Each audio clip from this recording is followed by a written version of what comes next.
But I still don't understand why we can't grow our sub count. It's been 6 months. We're cute and heavy metal and horror. Who doesn't want to watch that? My employers have a keen interest in this property in particular. They think it's a unique location. They sent somebody out here a few years ago to close the place.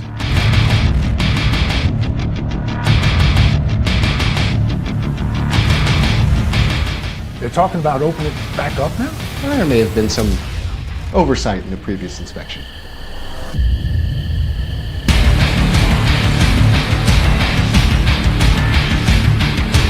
Let me take a picture of you. Right now? It'll be good for the podcast. Here, let me get that headstone behind you. So there was just a person in the graveyard with us last night. Stacy, this is a ghost. You're trying to commune with the dead. I'm not seeing shit, Stacy. Shit's happening to me. I'm starting to think that Lillian and I are being haunted.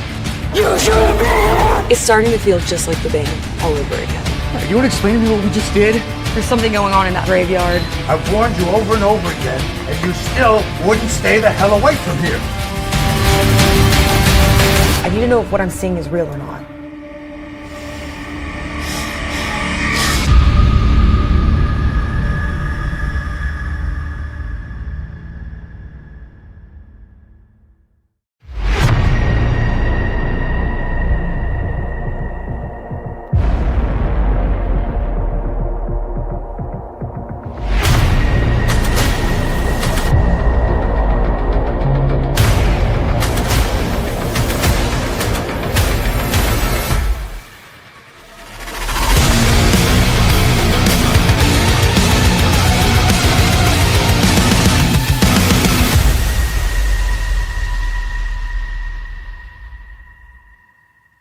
All right. Hey, what's going on? We're here. It's Wednesday, 7 p.m. Eastern, 4 p.m. on the West Coast, 1 a.m. over there, or 12 a.m., I guess, over there in the UK, 10:36 a.m. in Aussie land.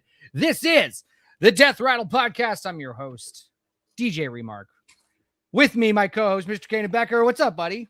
What's up, man? How you doing? Hey, good to see you. It's been a whole week. Can you believe it? Yeah, it's been a hectic week. Yeah? What have you been up to? Well, I was just really sick for like all of last week. So I didn't start feeling even remotely normal until like Friday or Saturday. I started feeling a little bit better. So trying to still get my 2 uploads a week and being sick makes it a struggle. So, well, you're doing it, man. You're working, and that's always something I appreciated about you. 1 week at a time, man.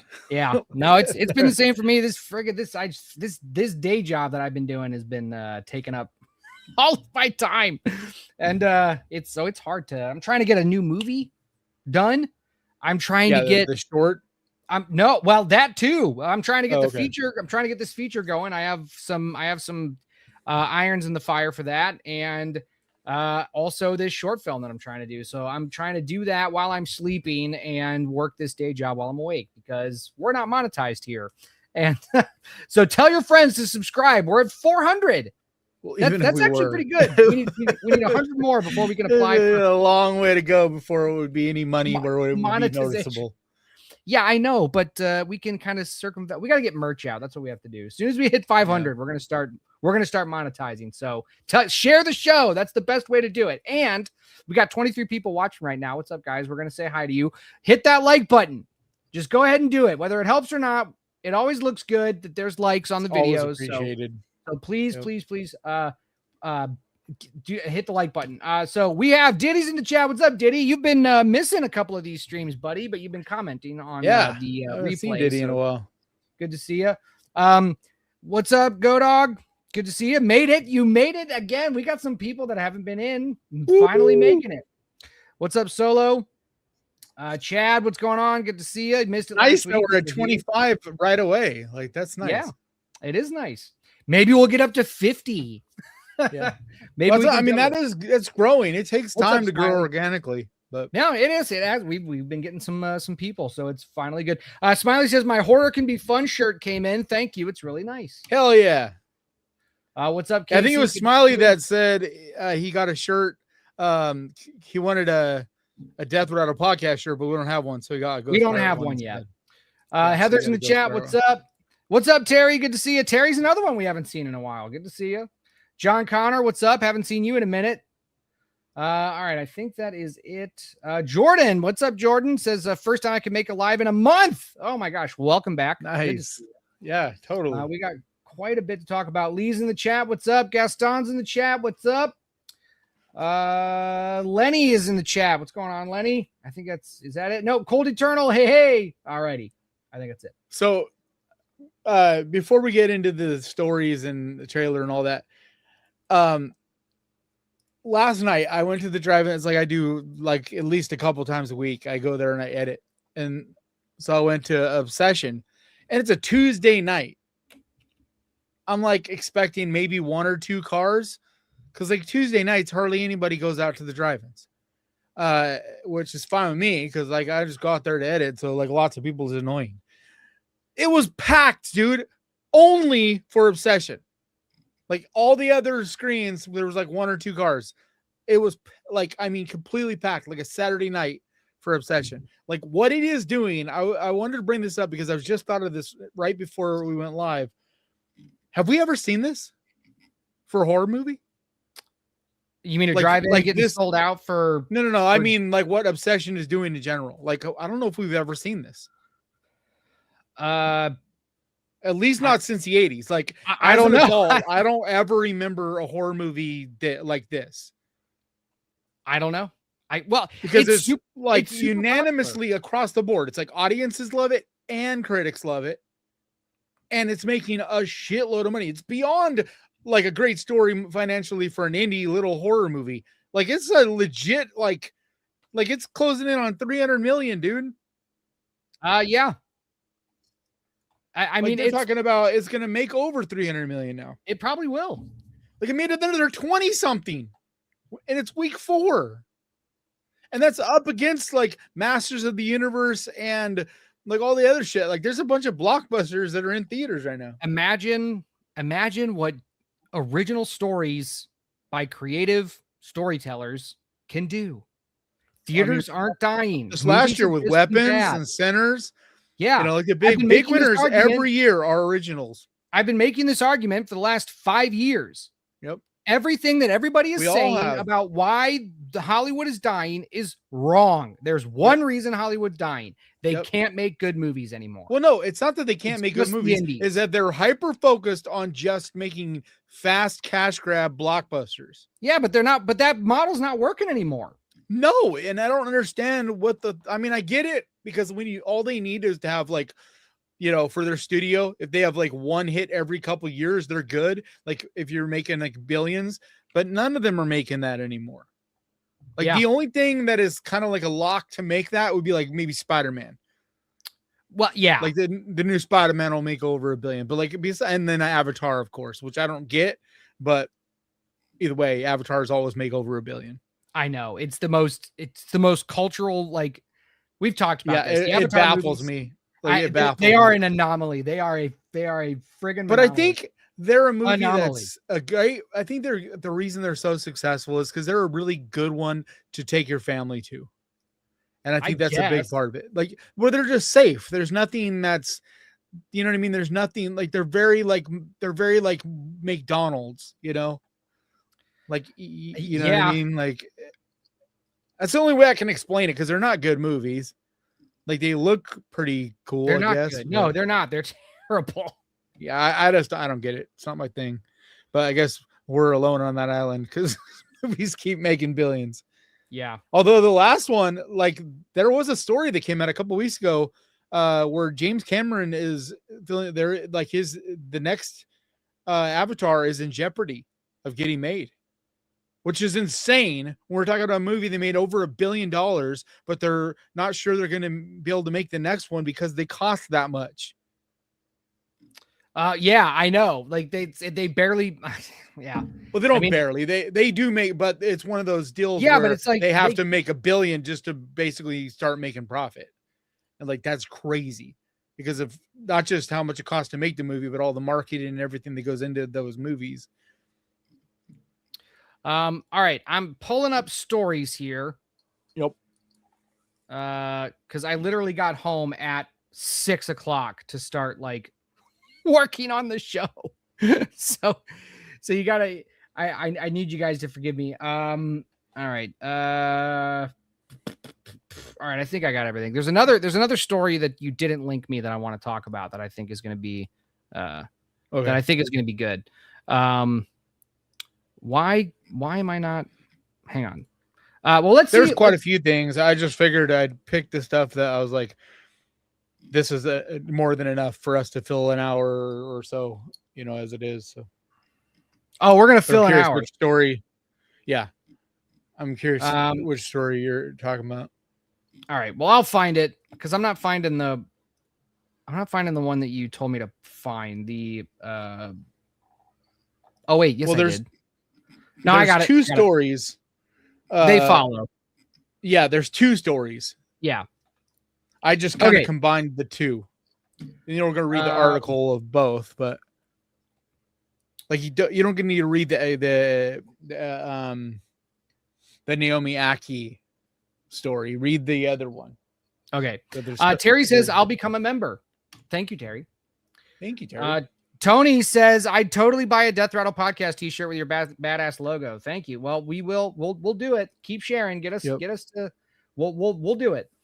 Brain Vomit says we can't have a store right now, so that like you gotta be monetized to be able to put a store up. Tenderloin Stew says, can horror be fun or does horror suck? I'm so confused. Yes, both. Tenderloin Stew. The answer is yes. It both sucks and both. Is fun. Yep. It's fun to suck. Like shit, we had like in a 1 week span, we went from Obsession to Passengers. Yeah. So like that's all the evidence you need right there. Before we're going can be fun and suck. Heather says, dude, my aunt and her family went to see Obsession Saturday in my hometown, and it was a sold out theater, and it was sold out, and they never sell out here. Dude, it's so big. They mentioned it on the Pat McAfee show and on Mostly Sports. Like a movie is a big deal when it gets mentioned on sports shows. Well, I think it's because it's a cultural touchstone right now. Yeah. I think I really think that's what it is that it's a horror movie that really does something that's a little bit broader than just being another horror movie. And so I think that's why other people are picking it up. And it's the way it handles it. It's one of those rare movies that is able to talk about something socially important on different levels, because there's lots of different conversations around the movie like that you can have, but yet it's still a horror movie and still fun and interesting and funny. And you know what I mean? It's like, because too often when people try to have something to say, it gets tedious. Or it gets to be like, oh, I'm tired of hearing about this. One of those kind of deals. But it doesn't feel that way. Cold Eternal saw Mortal Kombat 2. Like good spoonful of sugar helps the medicine go down. Yeah, Mortal Kombat 2, Hokum, and what was the other one? There's like one other one that just went to streaming this week. Foyer's in the chat. What's up, Foyer Frau? Good to see you. They're still like $19.99. John Connor Alpha says is down only $5 to rent. John Connor says finally saw Hard Eyes yesterday. Bloody hilarious horror. It's so good. Hard Eyes is such a good Hard movie. Eyes. Yep. It's I watch it every it's my Valentine's Day tradition now is to be lonely and watch Hard Eyes. That's my Valentine's. I'm looking forward to the sequel. All right. Well, let's get into what's up, Demonessa? Good to see you. Hello. All right, let's get into this first story. As soon as I pull it up. I thought that's what you were doing. I gotta bring it up on stage. They follow Naomi Aki reportedly joining Micah That's Monroe. not the right one. Yes, it is. No, I told you to pull up the other story. That's what I was telling you. There's two different stories. It's fine. But this is like the extra add-on. Because the real story is that it starts filming. Oh, well, where is that? But maybe I don't know. I don't know if they'll mention it. Starts shooting next month. Well, where is it? Yeah. They might mention it in here. Just go ahead and read this since you're here. Well, fine. okay, but does anybody care that Naomi Aki is reportedly joining? No, that's why. That's why I told you to read the other one. Okay. Well, I couldn't find the other one. It's fine. They Follow shoots next month. It's starting next month. That's the story. The news is that's the news.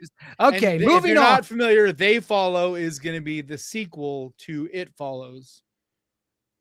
And it's one of those, like, we didn't need to talk a lot about, but it's, as far as I'm concerned, it's one of the best horror movies, like from the, It Follows. Oh, I agree. Yeah.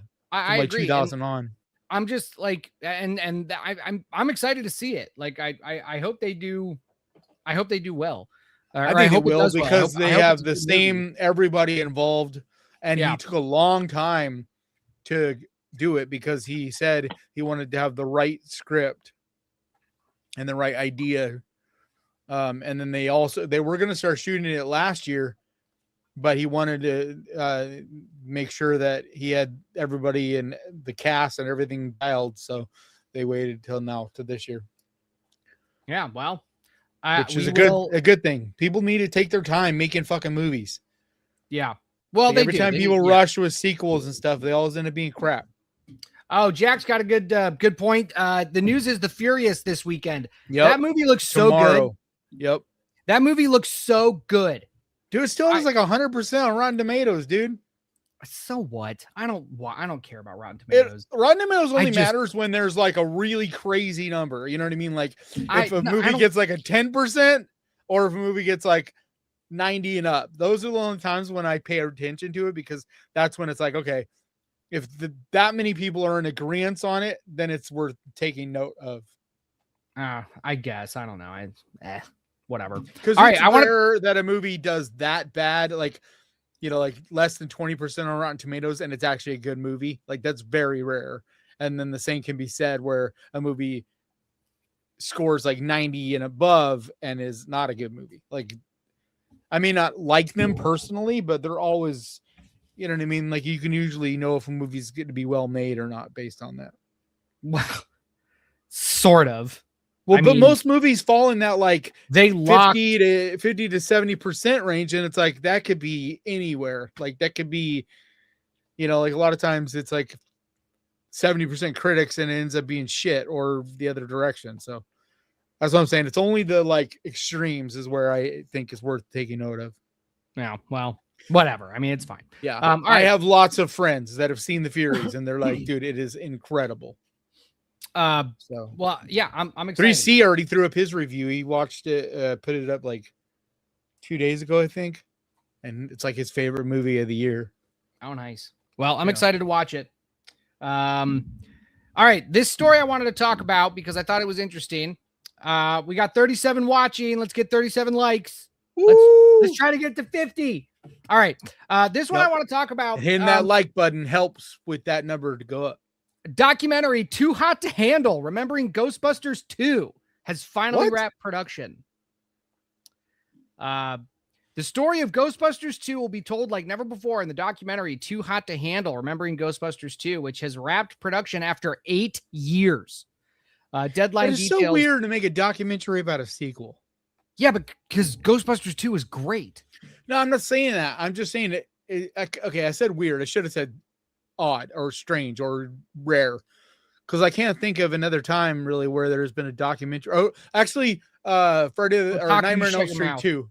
Nightmare on Elm Street 2. There's a documentary because it's about the gay elements. Well, yeah, but there's a lot of documentaries about Nightmare. I'm just saying there's rare documentaries made for sequels. That's all. It's very rare. Deadline details. United Kingdom filmmakers Anthony and Claire Bueno are behind the documentary, whose production was delayed by the pandemic and health complications. The aim is to officially launch the film at a festival and or market this fall. Too Hot to Handle is a sequel to the 2019 documentary Cleaning Up the Town, Remembering Ghostbusters. Also made by it'll be a Anthony fantastic fest. It probably will. The upcoming Ghostbusters 2 documentary will feature interviews with Dan Aykroyd, the late Harold Ramis, Ernie Hudson, Sigourney Weaver, the late director and producer Ivan Reitman, and ILM's Dennis Murin. Director Anthony Bueno said in a statement shared by Deadline, "It's been an honor and a privilege to capture these interviews and finally be able to present them all to the world. I'm incredibly proud of the work that we've put into these documentaries. It hasn't always been an easy journey, but with the skills and talents of all involved, we can finally show Too Hot to Handle to the fans of the Ghostbusters films and filmmaking alike. Composer Randy Edelman previews as it comes closer to having audiences view the wonderful new documentary Too Hot to Handle. I find that the music for the score reflects more than just going over the broad plot points of this look back to the glorious and unique sequel to such a loved film property. As I had written the score to Ghostbusters 2 film, I valued the aspect of so many who contributed so much in terms of character and story. Quote, I believe all those who will view this film will appreciate it and its subject matter in a welcoming, graceful way. And those who were a part of it originally, who aren't fortunate enough to be on this earth to see it, they would be incredibly proud of the diligence, thoughtfulness, and power of these two. A team of a sister and brother from England who against the odds of traditional Hollywood, brought this doc to the screen. Edelman's statement continues, I was around for both, so I feel qualified to make this commentary. And then an unannounced film company has boarded world rights to Too Hot to Handle. Cool. So I want to talk about that because Ghostbusters 2 is one of my favorite movies, and I think it's a great sequel. And I think Harold Ramis and is a very talented and writer director, and him teamed up with Dan Aykroyd and Bill Murray. I just thought, Ghostbusters is just such a unique movie because it's blue collar scientists, Yeah. And it's this two this is the Marshmallow Man, right? Stay That was the second. That was one, the right? first. No, What? that was the first. The second one was the second one is with Sigourney Weaver, right? The second one was Vigo. Sort of Sorry. separated them because I've seen them so many times, but it's The always second like one. The second one is Vigo. Vigo, the carpet. He is Vigo. How is the baby? yeah. Oh, I love that's that what it line. says, Sigourney Weaver. Yeah. Well, yeah. Yes, but I thought. Then why'd you say no? Sigourney's in both. No, she's in both. Well, yeah, but with the baby. Oh, I guess I didn't mention the baby part. Yeah. Yeah, so and the she's ooze, in right? both. The Stay like Puft is the one. the ooze that makes everybody go crazy, right? Yeah, It's all yeah. everybody angry. Yeah. Okay. Yeah. Stay Puft is one. Vigo, the Carpathian, right? The Carpathian. Why am I is thinking? two. Yeah, it's the pink ooze shit. Is the second one? Yeah. And I think it's the second one's the better movie. Like I love both, but I think I would say Ghostbusters 2 is my favorite as well. Yeah, it's yeah. So I just thought it was really cool to see Ghostbusters 2 getting some love and being able to see that documentary. So I thought it was cool. But that was it. It's really interesting, like I said, to have a sequel to a sequel. Why are they calling it Too Hot to Handle though? That's the part I'm not like, what am I missing? Like, why is that? I think it's a line. I think it's a line in one of the movies. That's Or what I'm wondering, but I think can't it's a line in the remember. second movie. Maybe someone in the chat. Maybe someone in the chat Our knows. chat's smarter than we are, so they'll tell us. I'm just John I've never Connor- been the guy that remembers lines from movies. John That's just Connor not says, me. "Love Ghostbusters Part 2." It says, "Quote, and you don't want us exposing ourselves." Good times. Good times. Cold Eternal says the latest In Search of Darkness is out and was pretty good. Yeah, I think I like saw those docs. Ghostbusters 2 in theaters. Yeah. Oh, you did? I think I did. What year did it come out? 87? Otaku says Vigo is a better bad guy. Marshmallow Man was better as a kid for sure. It might have been in the drive-ins. Probably was at the drive-ins. Or no, 84. What? No, that's Ghostbusters 2. All right, which of these trailers are we watching first? 89. Yeah, I'm pretty sure I saw that at the drive-ins. Which one of these trailers Dude, are we watching? You haven't seen either of these, right? I have not seen either of these. Dude, I'm so excited. What do you Both want? these trailers look fucking so sick. Let's start with Whalefall. All right, so we're watching. So this is the Whale Fall This trailer. is the most insane trailer I've seen in a long time. And it's not even really a trailer. It's basically just a scene from this movie, but it's fucking insane. All right, let's take a look. I had heard the premise of this movie before, but I had no idea. Like, yeah, you'll see. You don't know what this is at all, right? I have no idea. Okay. So we will see. Here we go. I can teach you things. I can give you all the tools.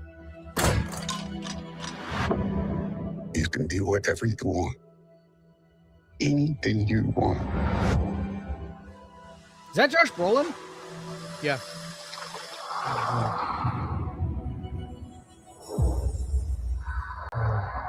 When it matters. Oh God, this is You know what to triggering my do. thalassophobia. Ugh. Wait. Sorry, I gotta pause it. I don't know why it's on 720p. God. Sorry, chat. Oh no, nah. I love whales. Whales are great, but this is. I am afraid of deep water.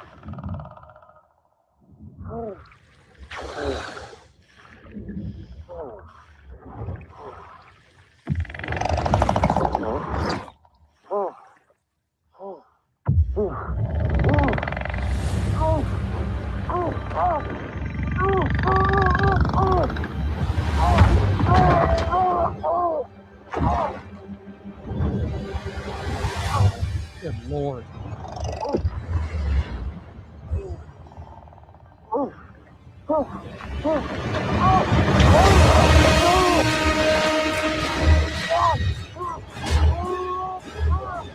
Oh, the squid got him.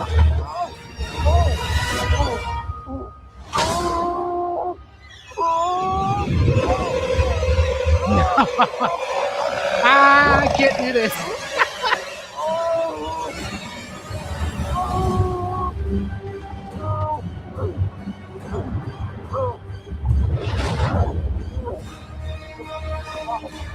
Fuck you, squid.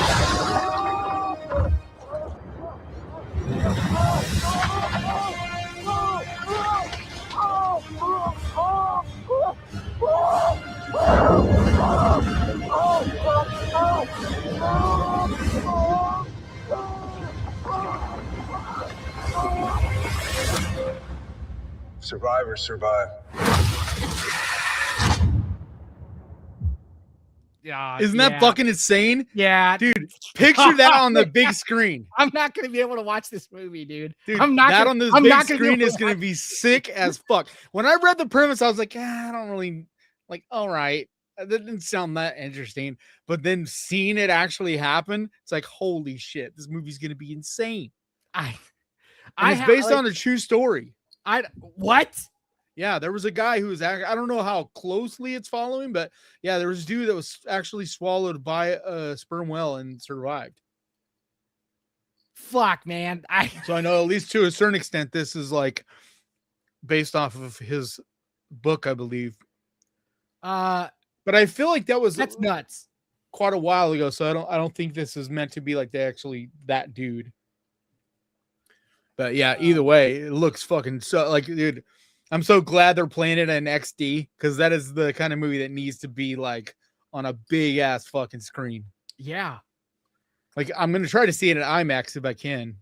That's what I might actually actually contact and get like a press screening for. Actually, that might be a fantastic fest now that I think about it. I'm undiagnosed, but I'm sure if I were to take some tests or whatnot, somebody would tell me that I have thalassophobia. That's one of the few things that scares me. I cannot do deep water. Yep. I can't fucking do it. Same way. It's half the reason I don't go in the ocean. Is the only thing that really fucking scares me. Like even being on a boat. See, I could be on a boat, but I have never been on a boat where it's gone so far that I can't see land. Oh yeah, I'm pretty sure that I can do that. I can do that. But that's what I'm talking about. If you go out deep sea fishing, if I you're can't out see where land, you don't see any land, that's what I'm talking about. I was like, yeah, I was fighting hyperventilation. Like I was really freaking. Luckily, I had like my two best friends with me, and like they gave me Dramamine, and I fell asleep. And then when I woke up, Like I was okay. But Like, even then, dude, I couldn't fish. I just kind of like sat there. when I flew to France for Cannes, you know, you fly over the ocean. Over the ocean, yeah. And there was a point where you look out the window and it's just ocean, it's and I just was like, ocean. nope. I immediately closed the window and started watching the movie. Yep. I went back to watching my movie. Yep. Like I paused because like those earbuds that they give you, because I didn't bring like my own earbuds, but those earbuds that they give you, the Delta, they suck. And if they're in your ears for too long, that's why I always bring AirPods, dude. Yeah. Yeah. I have two pair of AirPods. Literally everywhere I go, I always have two pair. Yeah. Everywhere. Like at all times in my right pocket, there's two pairs of AirPods. So I have these friggin' thing. Like you can't see them. Like I have they these. don't work as good. They wouldn't work on a plane if I brought them on a plane. No, they will, but they're not like these. These are worth the $279 just for the. That's how much these are worth. The canceling. Yeah, but I spent $500 on Bose pair and they don't work as good as these. Like Apple AirPods are by far the best when it comes to noise canceling. Well, anyway, like I'm talking about the comfort. I'm talking about the comfort. Like the sound quality, I mean, like comfortable, and they completely block out all sound. Like you can't hear anything when you get the right fit in. Like you just got to get the tips and get the right, because there's 4 different sizes, and get the tip to the right size. But once you get it fitting right, it's crazy. They like block out like magic, like nothing else on the market. Like I said, I got the Bose because they were supposed to have the best noise canceling. That was a big waste of money. I've had a Raycon sponsorship, so they send me a bunch of shit, and those aren't anywhere near as good. Like everything I've tried, these are by far the best. So that's why I just say screw it. And every year I buy 2 new pair. Well, anyway, yeah, I went. Yeah, but that looks sick, right? That looks sick. That was sick. Otaku okay, says, now this one's another one. The next Otaku says, "Damn, that's a modern Moby. It's like a modern Moby Dick." Yep. And Jonah and the Whale. Feuerfrau says that's a no for me.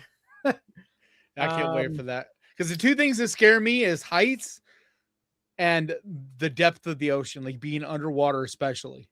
Like Lee says, I would love to watch people watch this. Heather says, I feel sick just watching it. Yeah, it's gonna be so sick. Like I can't wait. Casey says, and Josh Brolin. Like anything Josh Brolin's in, I'm like, Brolin, sign me up. He's like one of my favorite actors. Casey says, water movies are my last bastion of true terror. Yep. I'll not be breathing the whole time, but I'll watch it. Yep. Like, did you see that movie?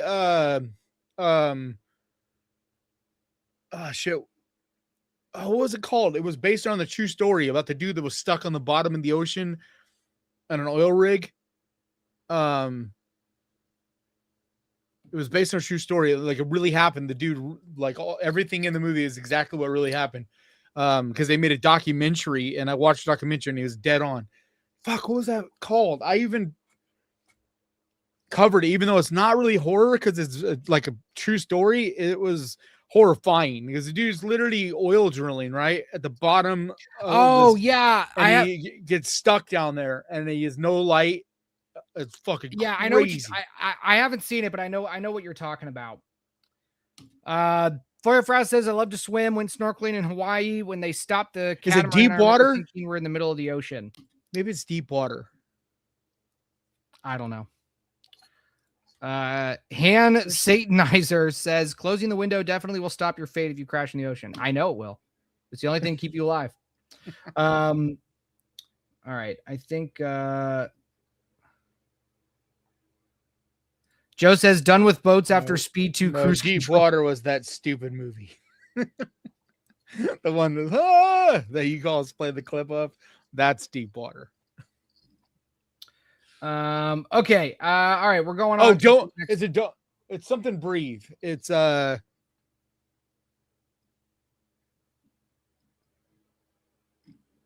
something breath, like last breath. Maybe. Yeah, I think that's it. Last breath. Yeah, Last Breath. So fucking good, dude. If you get a chance to watch that movie, it's incredible. It stars Woody Harrelson, Simu Liu, and Finn Cole. And like they're just so good. The cast is great, and it's like as close to the real thing as you're gonna see in a movie. Because like it's crazy when you watch the documentary, you're like, dude, like literally there's like actual, because they have footage of the shit going down. It's not like a lot of documentaries where it's just people talking about what happened. Like they actually have footage of when they saved the guy. They have footage of them, you know, when the guy's stuck on the bottom and like all this stuff. Like, so it's, you know, and the movie just faithfully covers everything, even some of the dialogue that really happened. And it's pretty cool. Well, I will watch it. Yeah, We're going to watch the Irish. Yeah, this movie I am so We're going to watch the amped Onslaught for. trailer now. Nobody knew about this. This is a movie that like nobody talked about it. I hadn't heard of it at all. And all of a sudden I sit down to go see was it Scary Movie maybe? And this trailer plays. And I was just like, what the fuck is this? And I'm not alone, because a bunch of other horror people out there with podcasts and things that I've heard over the last week were like, where did this movie come from? It was just like never announced, like, and you'll see why we're like, what the fuck? Because it's like a big deal movie, like a big budget kind of movie, and it's being directed by Adam Wingard, who's the guy who most recently directed Godzilla and stuff. But he's mostly like in the horror world known for shit. I just brain farted. Go ahead and play it. I'll look at him. Okay. All right, here we go. Here's the the Onslaught trailer. Here we go. Let me check and make sure that my friggin' it's on. I don't know why it autos to 720. Ugh. He did You're Next. Celeste. What? This is the guy that did You're Next. Okay. All right. Here we go. But more How long has it been recently here, he did Celeste? Godzilla. You need to get over your shit, soldier. I like it here. It's safe. Look, I got an emergency meeting. Or Kong You're up, versus Godzilla. That's what I meant. No. It's a burrito. Eat a burrito with your hands. Like this. Quiet. Big bite. It's so funny because it doesn't seem like it's gonna go where it goes. This is the second time that Black Hawk has gone over us today. They're up to something in the desert north of here. And my favorite actress, Kind of Rebecca secret Hall. base or some shit. What you are witnessing here is a human equivalent of a heat-seeking missile. Perfect soldier.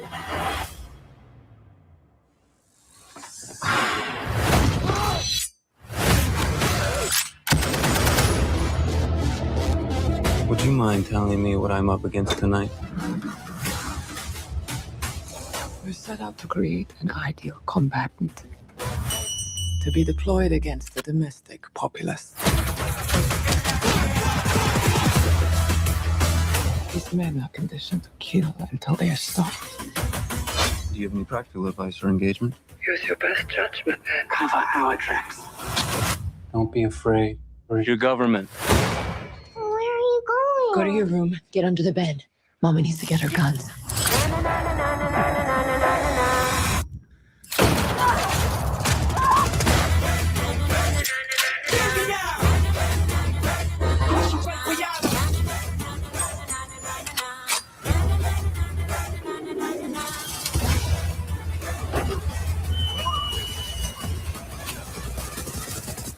Cover your ears.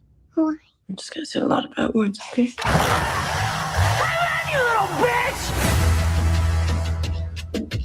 Wrong trailer park, motherfucker!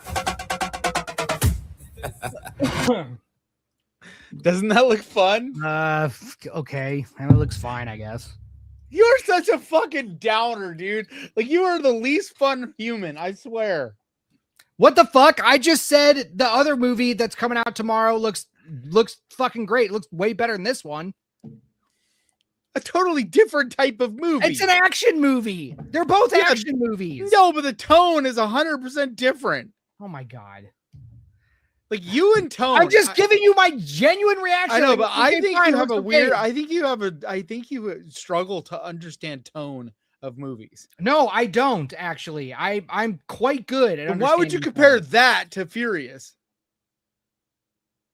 It's because they're Furious They is both probably have action, but they're totally different toned kind of movies. Furious Like, is probably going to be a little more over the top hand-to-hand combat action. This is also but it's serious. Like Furious okay, is if meant it's to be serious, serious. all right, I don't want to get into this. I don't want to get it's fine. And that's what I It's mean. fine. Like If you wanna that talk about is it- if you wanna going to talk be about it on the over the show- top and like campy and fun, whereas Furious is just going to be badass and savage. Like they're very different tone of movies. You go Onslaught. see them for Onslaught's gonna be different badass. reasons, huh? Onslaught. You said Onslaught's going to be badass and savage. The Furious is going to. Oh yeah, the other way around. Yeah, yeah. And like, Oh, look so at you this. go see Oh, them look for at different this. reasons. I'm with DJ on this one. Kind of with DJ on this too, but I'll check it out. Hey guys, I'm not know saying tone. everybody. Hayden I'm doesn't not think you saying guys know how everybody to tell should what be tone excited is. about it. If you're not, I'm excited- saying if you don't think this you're trailer a party looks fucking pooper. great, But you don't know okay, what tone is. but Oh, this look, is Tony. I agree with DJ. Second trailer does nothing for me. Hey, sorry, Tony. You don't know what tone is But because you're not that's super fine. excited. But about there's it. a reason why I'm talking like this to DJ, and he knows why. Right. Okay, so you guys might think that we only argue like this when we're on the air. But I want to share a little behind the scenes for you guys. So earlier this week, DJ post up. Do you want to show your Facebook post that you posted about it? About Masters of the Universe? Yeah. No, we're going to talk about it. I know, that's what I'm saying. That's what I'm going to read them our conversation. So I'm saying, do you want to say what you said about I Masters didn't really of have the a Universe? conversation with you. I couldn't talk. I was in the middle. I I know. just said I know. called you a No. moron. I know. I'm only going to give them just because it's funny because we don't just argue on the air. Is what I'm trying to show. Right. So we tell argue them all the quickly. time. Tell them quickly Fine, what read you it. said about Read it. Masters of the Universe. Fine, read it. I'm going to tell them what I said about Masters of the Universe when we talk about it. I'm not going to read my whole review. Yeah, that's what I'm saying. Read it right now, or tell them then what you thought of it, and then I'll read our conversation because this is my response to it. Masters of the Universe was fucking terrible. It's one of the worst movies to come out this year. It's awful. It felt like the filmmakers were looking at I wanted the characters. This is what I wanted them to do based off of the humor and the story and everything that they told us. I wanted somebody to look in the camera and go, "Hey, isn't this fucking stupid? And aren't you people stupid for liking this?" Like that's what I expected them to do. There was no plot. The story was retarded, and the humor and the jokes, I don't think I smiled once. In fact, I cringed. Alison Brie, What's Idris the name of the Elba, cat? And Alison Brie, Idris what's the Elba, name of the and, cat? Jared Leto are all wasted in this movie. Completely wasted. What's the name of He-Man's cat? I don't fucking know. I don't care. Isn't it Cringer. Battle Cat? It's Cringer. It's cringe. Okay, appropriate. It's okay. So stop. Okay, fine. No, okay, so he posted a Facebook thing, and I said, dude. So I messaged him and said, dude, the fact that you said it's so unintentionally bad, it shows you 1000% didn't get the tone of the movie. Do you know Camp? Seriously, bro? What the fuck? Yes, I know Camp. And then I said, I wish I was in Florida so I could punch you in the balls. And he responded, "You're a moron if you thought anything about that movie was good. MK2 is the exact same concept and was incredible. So sorry." Yep. And I said, no, MK2 was a completely different tone. Nope. Dude, seriously, did you not watch the original cartoon? Mortal Kombat 2. And no, I didn't watch the original cartoon. Then you don't get it. That's what I It doesn't matter. No. The conversation's over. Everything. Okay. Like I 100% understand. Did the original cartoon? If you did not watch the cartoon, did the original cartoon have a story at all? Did it have a story? It was exactly this movie. Okay. So that is my biggest problem with this movie. I don't think that matters. If I was to stop, let me say my piece. So if I were to be critical of this movie, like be a critic and step outside of the movie and fandom and all that, right? My issue with the movie is this. It is made for two very select groups of people. It is made for if you're either 7 years old right now, I was in 1984, or you're 40s plus years old and grew up with it because you saw it when you were 7 years old. Everybody in the middle is going to be like, dude, this is the dumbest shit ever. Like, what the fuck? And so I agree with you 100%. if you're going to look at it through that lens. But if you grew up with this and you were 7 when the cartoon was on, then this movie was exactly what you wanted, because it is exactly the cartoon. Like, the humor's the same. It's purposely, like, the whole movie is winking at the camera. The whole movie is like, you get the joke, right? Like, you understand what we're doing here. Like, everything about it. There's even stuff where there's like gay humor in it, so to speak, because it is been like, it's what is said as one of the like gateways for like my generation. Basically, it was one of the like awakening moments, I guess, for a lot of little gay boys and girls, is looking up to Tila, if you're a little girl and having a crush on Tila, or if you're a little boy having a crush on He-Man. Like, it's famous for that, like in the gay community, right? And there's tons of things like that in this movie, but you're not going to get all that, and you're not going to appreciate any of that if you didn't grow up with it, if you didn't watch the cartoon. Because it's, dude, the dialogue is purposely bad. It's meant to be. It is literally like the cartoon. It's meant to be cringy. That's why I said the cat's name is Cringer. It's the whole point of it is, it's the whole thing was based off of a fucking action figure. Like, it wasn't the other way around, where they made this cartoon, it got famous, and so they made action figures. They literally made action figures and then slapped together a cartoon.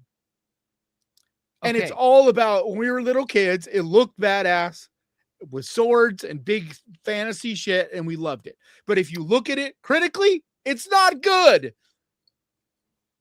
That was okay. Thank you for agreeing that it's not a good movie. I don't know what we're arguing about. But that's about. why I said that in my... You're allowed to like it. I said that.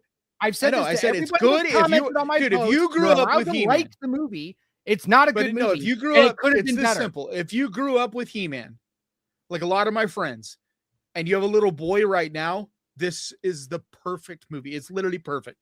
Like, it's not. Could the movie... This is the best. This is the best this movie could have been. That's what you're telling me. Yes. There's no way that this movie could be improved. That's what you're saying. No. Okay. No, because then it wouldn't be... No, because then it would be like what a lot of these other movies are, where they're not being the thing that they're based on.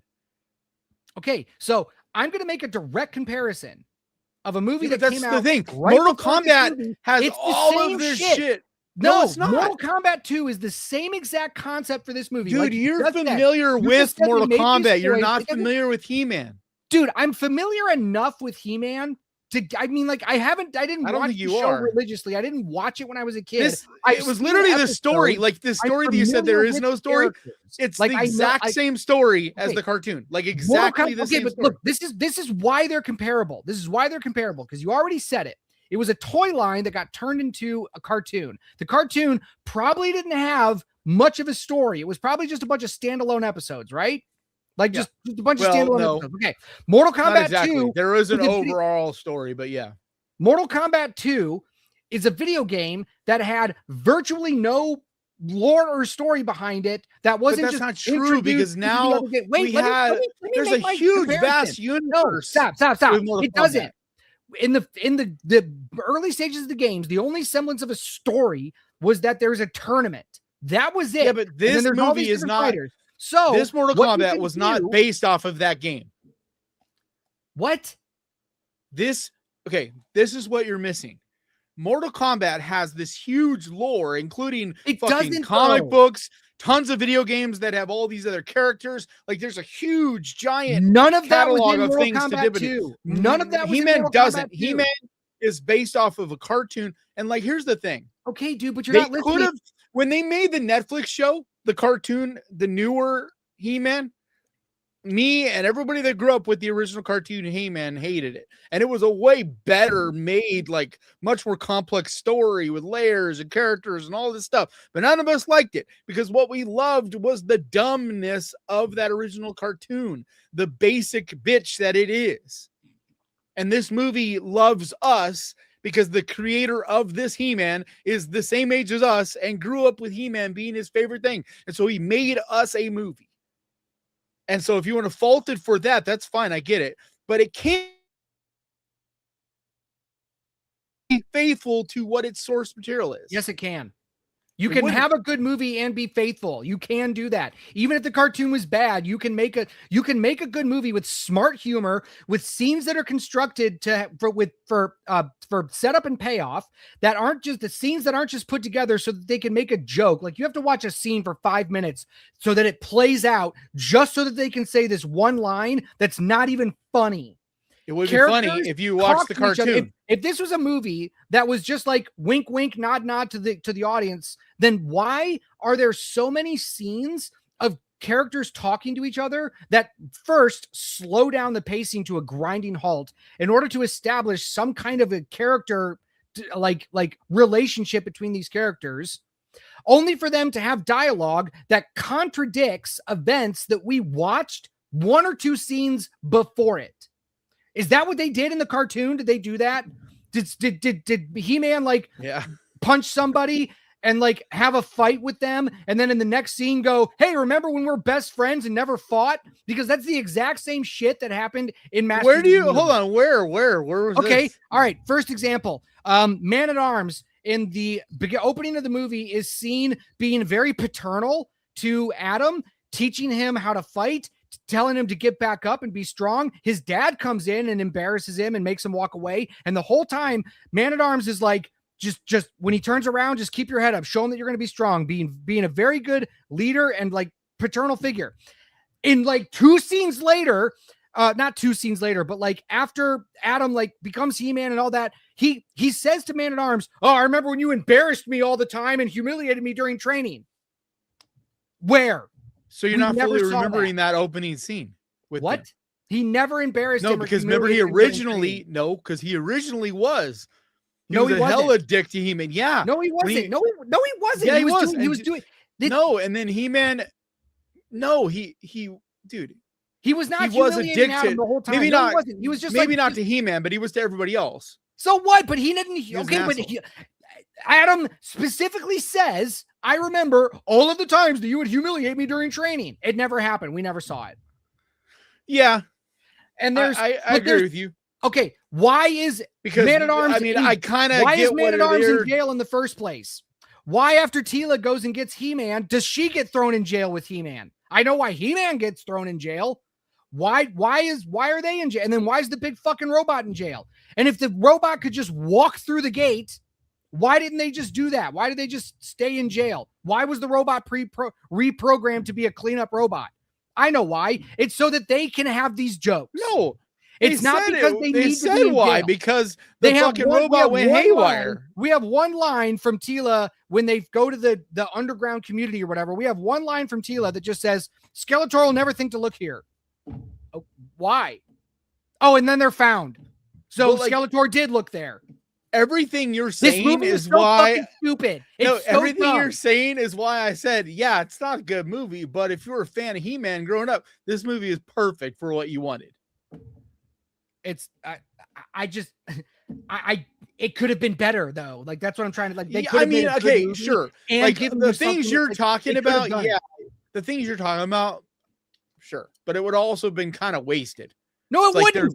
Why? The whole 25 nobody would have minutes still enjoyed it because why are we there? Why are we on Earth in the movie? Why? So Adam spent 15 years just spurging about his sword. How did he get that job? Why are all those jokes in the HR what does office? That matter? Are those funny? Are those actually funny? People laughed at that. Like, it's some of the most. Why? It was only like 10 minutes, dude. The opening of him being on Earth was like 10 minutes. For like 15 or 20 minutes. That whole date it's scene like 10 minutes. 5 minutes long, bro. Okay, that scene's funny. No, it's not. That date scene's hella funny. I also think you just don't understand, like, you don't get the humor because you don't get the personalities and like who you're.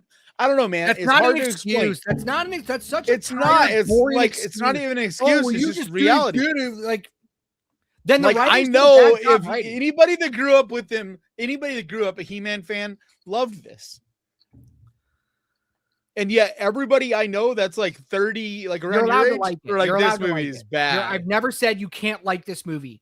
It's just not good. It's just a terrible movie. You like a terrible movie. Stop telling me it's good. Okay, I won't punch you in the balls. Okay. No, I mean, I hear what you're saying, and I don't really disagree with what you're saying. Like I said, I critically, know. but at the same time, you got to be able to see why a movie like this is made. Okay, Because that's something we argue about. Same No, but that's concept. totally different. No, it's not. It's a totally universe different. about fighters fighting in a tournament. There's no real story, so they were like, "Fuck that! We're just gonna take this real thin string of a story, and we're gonna make up this thing about Johnny Cage." Right? We're going to do this. This is going to be our kind of our arc. This is going to be our overlying thing. But really, we're just going to concentrate on cool fucking levels, cool fight scenes. Hold on. We're going to have there's some two jokes, things. and they're going to be, and all of the jokes are going to land because the setup to the joke makes sense for the punchline. The scene is not built around, well, we want to say this one punchline, so we're going to make the worst setup ever. Mortal Kombat 2, Masters of the Universe could have taken the Mortal Kombat 2 formula and made a good movie and still also delivered the cringy dialogue, the weird stuff. They could have done that, but they didn't. They wrote 2 hours. Okay, I'm not trying to argue and say that He-Man is as good as Mortal Kombat. Like, I agree. I think Mortal Kombat's a better movie, but I also remember that the first Mortal Kombat wasn't as good.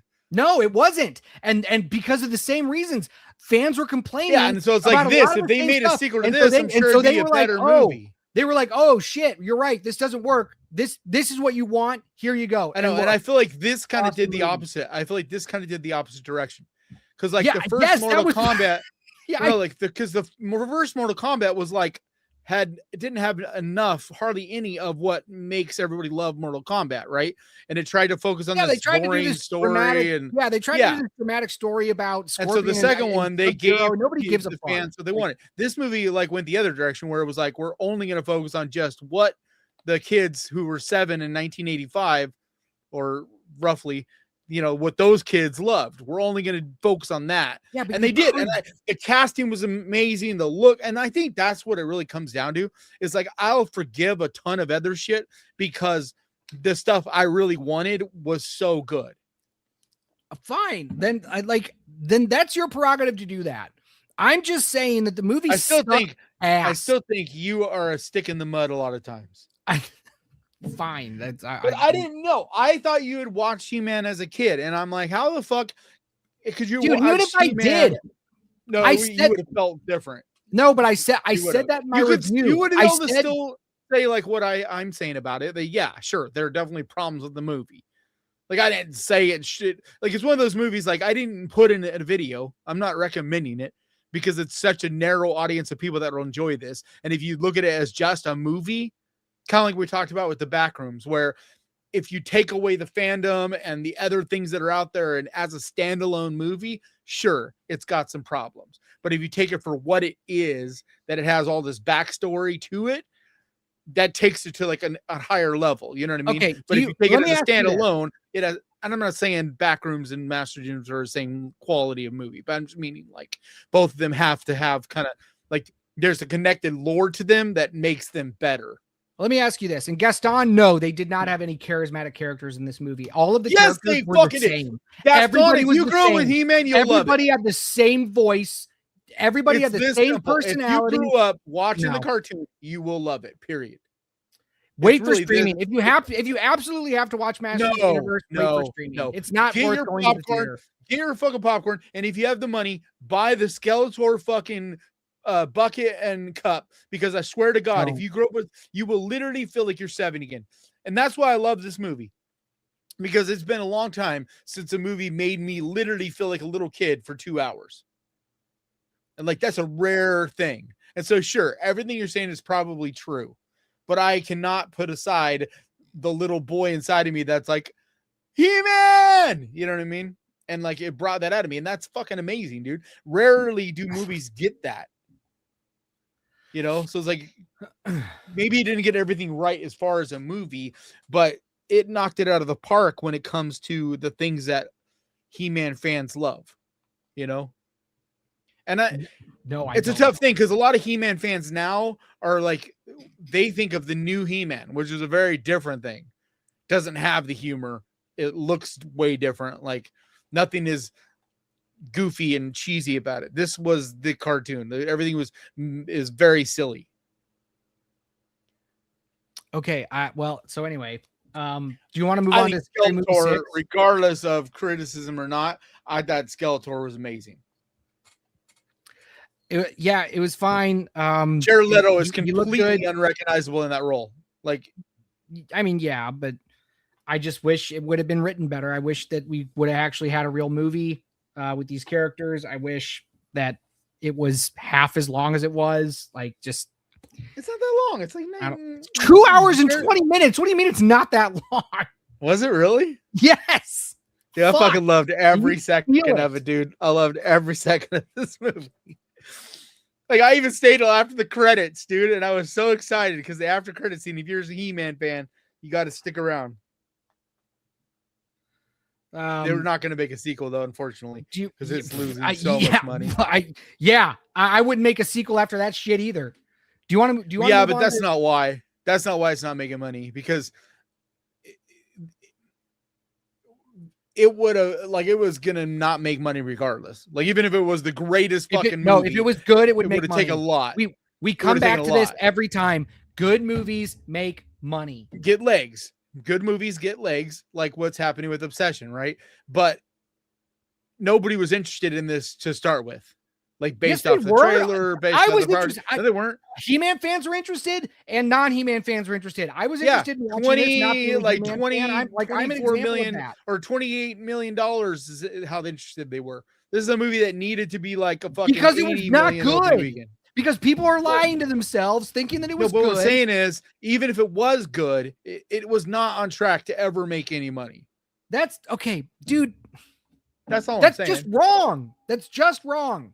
No, this movie was never going to make 80 million opening weekend. If this was a well-executed movie that wasn't 2 hours and 20 minutes long, how would it have made $60 million more? More families would have gone. More families would have gone. How would they have known it's good? Because the ones that saw it opening day would be like, you have to go see this. No, but and then they would have gone to see it. That's not and what then they would have been like, wow, this is great. Hey, dude, there's a reason why projections, DJ, there's a reason why projections are really, really accurate now. Like, they know, like within a few million, usually, like weeks ahead of time, what a movie's going to make. Nobody knew what Obsession was based off of how good it's going to be. Obsession was going to do, because it's a tiny little indie movie. But like I'm talking about these bigger blockbusters. They know, they have a good idea. Sometimes they get it like they were carry accurate. Like Star Wars was like down to, they said it was make between like 75 and 80 million, and it made 81. Like, they're really accurate with these projections now. Okay. I'm just saying, like, this did not have the interest it needed. It's a $200 million movie. When did they make the prediction? It needed to have, like... When did they make these predictions? After they see a screener or before? The projections aren't the projections are after, because who's making the projection? Who's making the projection? A computer or people? No, well, it's always been people. I'm sure the algorithms and stuff. So did they make those projections? But no, they don't make them based off of. They don't make them based off of people's reactions. Before or after they watch the movie? No, they base those off of pre-sales, which is what's crazy to me, because you would think pre-sales wouldn't tell you that much, but that's what it's almost like 90% of it is calculated based on pre-sales, and it gets that accurate. I don't know how that works, but that is how it's reported. Or like, that's how they figure it. Okay. That's why, like, Markiplier's Iron Lung, they knew it was going to make a ton of money. And same with Backrooms. Like, Backrooms went way above because it was a good movie. Like, this is where you're right and you're wrong. So, like, you're right that if a movie is really good and people come buzzing out of the theater Thursday night, it's going to push it even higher over the weekend, right? But even if a movie is good, it's not going to put it into a... Like, that's all I'm saying. Like, even if this movie was really good, even if people loved it, Masters of the Universe was never going to make 80 million opening weekend. It was never going to make back its $200 million. Period. Here's what I think happened. I think everybody that went to go see it, they saw it and they thought to themselves, that was pretty good. I like that. Especially if they're He-Man fans. I had a good time, but then they didn't tell anybody about it after they forgot about it. Yeah. They weren't motivated enough to say, you have to go see Masters of the Universe. All that it did. If they had, it would have pushed it up to maybe 40. If it was good, but it wouldn't have pushed it to 80. Movie, that's all I'm saying. Like, wow, that was great. I loved it. My nostalgia got got stroked. And also, it was so good, I'm going to tell other people to watch it, and maybe I'm going to go watch it again. I don't think there's been a lot of repeat viewings of this movie. What I'm saying, though, is it was not going to be what It could have they been, needed though, to but make it could have back its been. money. It would have had to have long legs. But it could have been. And it could have. That's the problem with we were talking about earlier, though, about these blockbusters. Like, when you spend $200+ million to make a fucking movie, you got to knock it out of the park every time or you lose money. Right. So maybe you should take a little bit more care of your script. Just don't make these fucking movies, dude. Like, stop spending. Like, that's more my thing, dude. Stop spending 250, 300 million to make a fucking movie. Unless you're like 100% it's going to make huge money. Because, like, dude, this movie, I loved it, but you could have made it for a quarter of that much money, and we would have still loved it, like He-Man fans. Yeah, probably would have been a lot better. Because a lot of what they spend money like this on is shit. Like, you know how expensive I'm sure Jared Leto was? You don't ever even fucking see him. He's in a costume. Yeah. Well, you got anybody to play that role. They also shot most of this against one of those walls, right? Against one of those no, the volume, yeah. Those volume screens, yeah. And that's just hella expensive. That's Star Wars, same thing. They spent a big chunk of their money on those things because they're super high-tech, advanced, tech still. And like I appreciate that. I think that's cool. But dude, I'm not saying there shouldn't be any blockbusters, but they need to stop spending 300 million. You know what I mean? Like, a blockbuster can spend 100 million. Maybe even a big deal one like 150.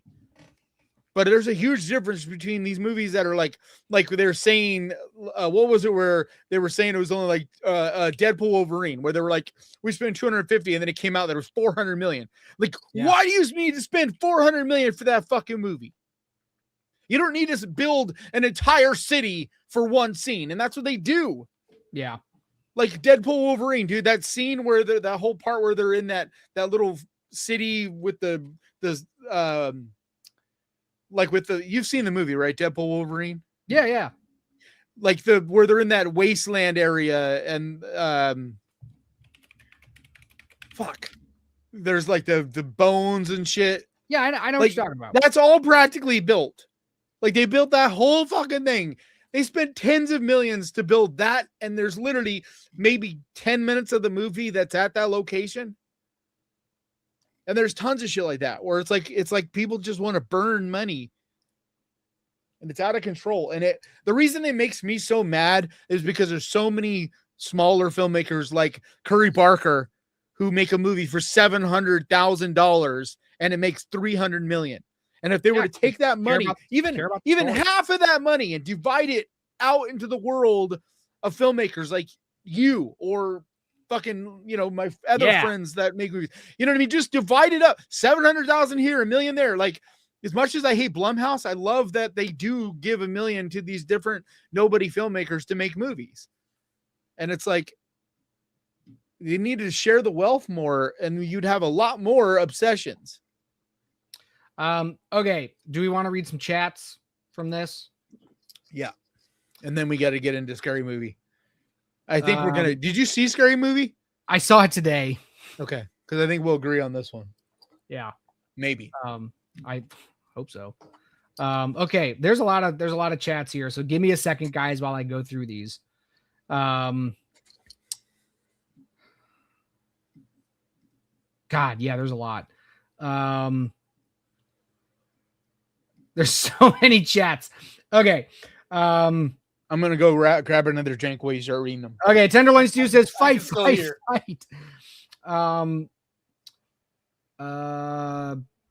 Casey says, I was hoping for the Horror Sucks video. The write-up was epic, talking about my written review of Master of the Universe.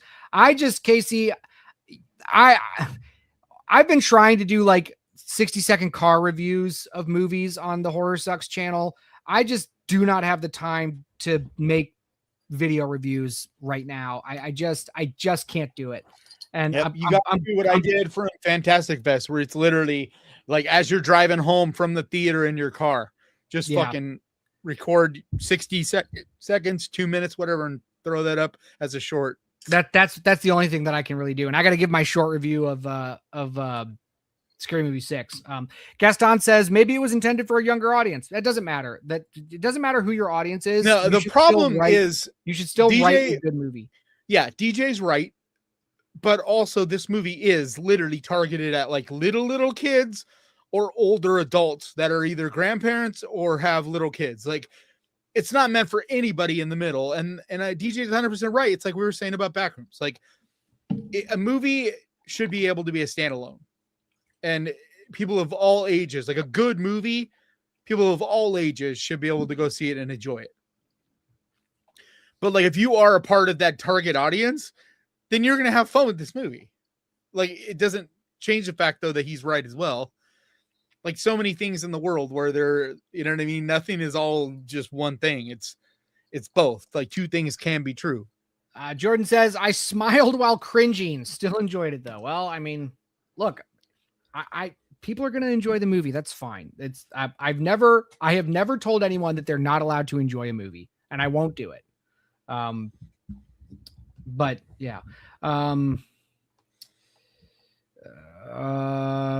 Joe Furio says, but Masters of the Universe is fun, dumbass 80s shit. Yeah, that's fine. You can do that. I'm not saying you can't. But there is something about being a 90s kid versus an 80s kid. And like, it's something that is just difficult it's difficult to connect with. Like, it's just, you know what I mean? Like you're a product of your time. And like, there's a lot of the cartoons and shit from the 90s that I'm like, that is so dumb. I'm not interested at all. Whereas you would be like, this is awesome. You know what I mean? And same with me in the 80s. Because when you're like 7 years old, dude, whatever bullshit is of that era that you love, if you look back on it, you're like, that was bad, but you still loved it, you know? I mean, I can make an argument to that, but I want to get through these chats. Tenderloin Stew says, I expect more from my feature-length toy commercials. Christopher Nolan should have directed. Yeah, exactly. He gets it though, because that's what I'm trying to say. It's like, but TJ's still right. Like I said, he's what he is saying. The criticism of it is fair, but it doesn't change the fact that it's still a blast if you're, you know, a fan of the He-Man cartoon, like grew up with it. Casey says, my grandparents never let me watch He-Man or She-Ra, but had all the She-Ra dolls and Crystal Castle. Got to watch entirety of Thundercats. I liked Thundercats. Thundercats was the shit. That's when everybody keeps saying they need to make a movie of that, and I agree. Because Thundercats, leave it alone. Thundercats was different because Thundercats did have a good story with complex characters. Like there was a lot more. Like Mumra was a very interesting villain, like how his story arc and all that. I gotta watch it again. The other one that like there were some actually really good ones that just didn't get super famous. Like Centurions was really fucking good.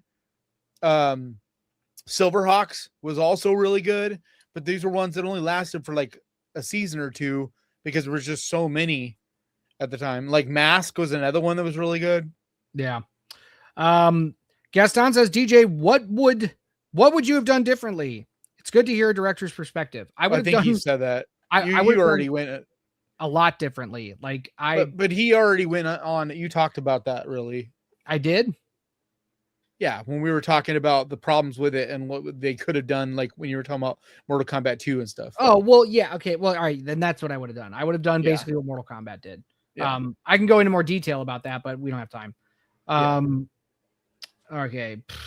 Because like we've been talking for a while, like some of these we've probably already answered to a certain extent. Sen Spartek says, I want dumb though, to be honest, not looking to the franchise for intelligence. You don't have to, you can have well-written dumb. Yeah. Like you can have well-written dumb movies. Mortal Kombat 2 is one of them. Yeah. Like Mortal Kombat 2 is not winning any awards. It's not a very like quality film, but like we talked about, everything super paper thin story. Yeah, it's a complete. Yeah, the plot is like it's not there, but it's like watching the game come to life. They do the most with it. They do exactly what they need to do, and that's what makes it good. If they would have done Mortal Kombat 1 again, it would have been bad. That's the thing. So you can have the story stuff they did do was well done. Yeah, like it was there fine. wasn't a ton of it, but what they did, because like the Sonya Or Yeah, not it was Sonya. Sonya's thing. It Is was it about Sonya's saving. story? It was about saving. Yeah, both like the Earth's stuff realm that they and did do Sonya with getting- her was actually interesting. Katana. It was about Katana getting revenge for Maybe I had it wrong. her world and for her father. Like, yeah, Yeah. fine. Like, there was just enough to carry the plot, and that's all we needed. Yeah.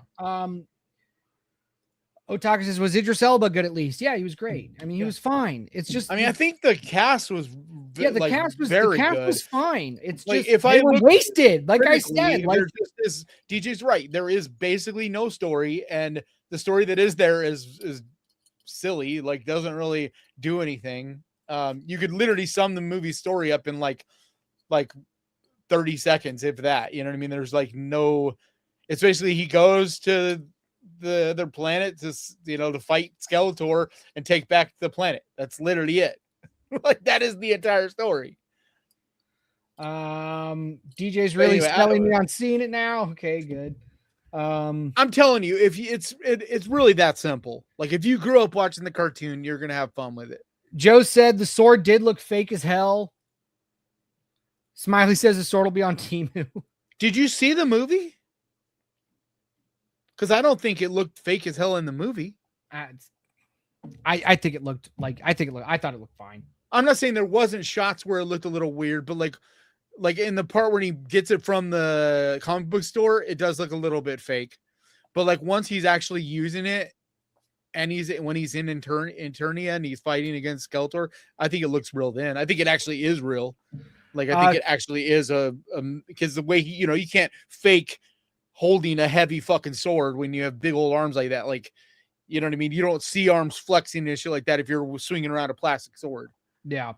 Smiley says, saw a trailer for Street Fighter. I am so fucking excited for that movie. Okay, no, that looks exactly toned perfectly. I can't wait. Yeah. I think you're right about, like, it's going to do what Mortal Kombat 2 did, where the story is paper thin, but it's all about the silly characters and the fight scenes, and that's all it needs to be. But yeah, I think they're going to go a little bit excited deeper with the story. I think they're going to explore just based on the trailers. I think they're going to explore Ken and Ryu's friendship rivalry, and the whole tournament thing. I still think it'll be thin though. It'll probably but I think it'll have some meat. I think there's going to be some meat on those bones. I think it's gonna. I'll be good either way. It just looks so. Yeah, I'll be good with it either way because the look of it is so perfect. It is, and the tone of it is so perfect. Yeah, like it's campy, well, like being aware, like it's self-aware. You know what I mean? But without being stupid. Yeah, I'm stoked for Street Fighter. Yeah. I'm gonna be if that movie's bad. And it looks casted like perfect, dude. I'm gonna go into I'm going to go into a 3-day mourning phase where I'm not going to talk to anybody of Street Fighter. Street Fighter is my childhood nostalgia. Like that was my fucking game. That one is more to me than Mortal Kombat was. Yeah. It's like that was the first game like playing on Sega Genesis with all my friends, dude. We like played the shit out of out of Street Fighter, dude. Like way more than we ever did Mortal Kombat. Tony says, I'll trust Kanan and check it out. I was 10 when the cartoon came out and loved it. It has to be better. I'm telling you, if you love the it is, because that's the problem with that Dolph Lundgren one. Like a lot of kids your age actually grew up with that movie and loved that movie. I didn't even know that was a movie. I didn't even know Dolph Lundgren was He-Man. Like I had no. Yeah, but a lot of that came out in like the 90s, and so there's a lot of 90s kids that's the He-Man they think of, and they didn't like this movie, and I get it. But we never had one for us. And that's, I think, part of why I got so indignant at first, because like, I feel like this is ours. Like we finally had someone make something that was true to what we loved, as dumb as it is, as silly as it is, as bad as it is. Because if you look at it objectively, He-Man is dumb as shit, dude. Like, you know what I mean? But like, we finally had somebody see us, you know what I mean? We had someone that grew up at the same time we did and saw what we loved about He-Man and just put it into live action. And so I think that's what I love, because the Dolph Lundgren one always felt like, I was like, that's not fucking He-Man. It doesn't feel like He-Man at all. John Connor says it's hard to beat Frank Langola's performance as Skeletor. I don't know, man. Like I think even objectively, this is a really good Skeletor. Like you can have a problem with his dialogue or whatever, the things he says, but like the suit they have him in, Like, I mean, it's fucking perfect, dude. When he fights and stuff, he's badass. Like his powers, like he looks incredible. What's up, Darren? Good to see you, buddy. All right. I think that's it for. All right, let's get into Scary Movie because it is what's up, getting prop late. dude? Yeah. Okay, so we're gonna get into Scary Movie. How late? Yeah, can this you go? movie, the Scary Movie, was worse than Masters of the Universe. I didn't Okay, laugh. so hold on. Let me say my piece first. Okay, all right, go ahead. Okay, so a few things happened, and like I need to kind of give people a little bit of behind the scenes on how I work and stuff. So I was sick, as like super sick for like 5 days, like barely could get out of bed. It's the stomach thing that happens. I get these flare-ups. Doctors don't know what it is.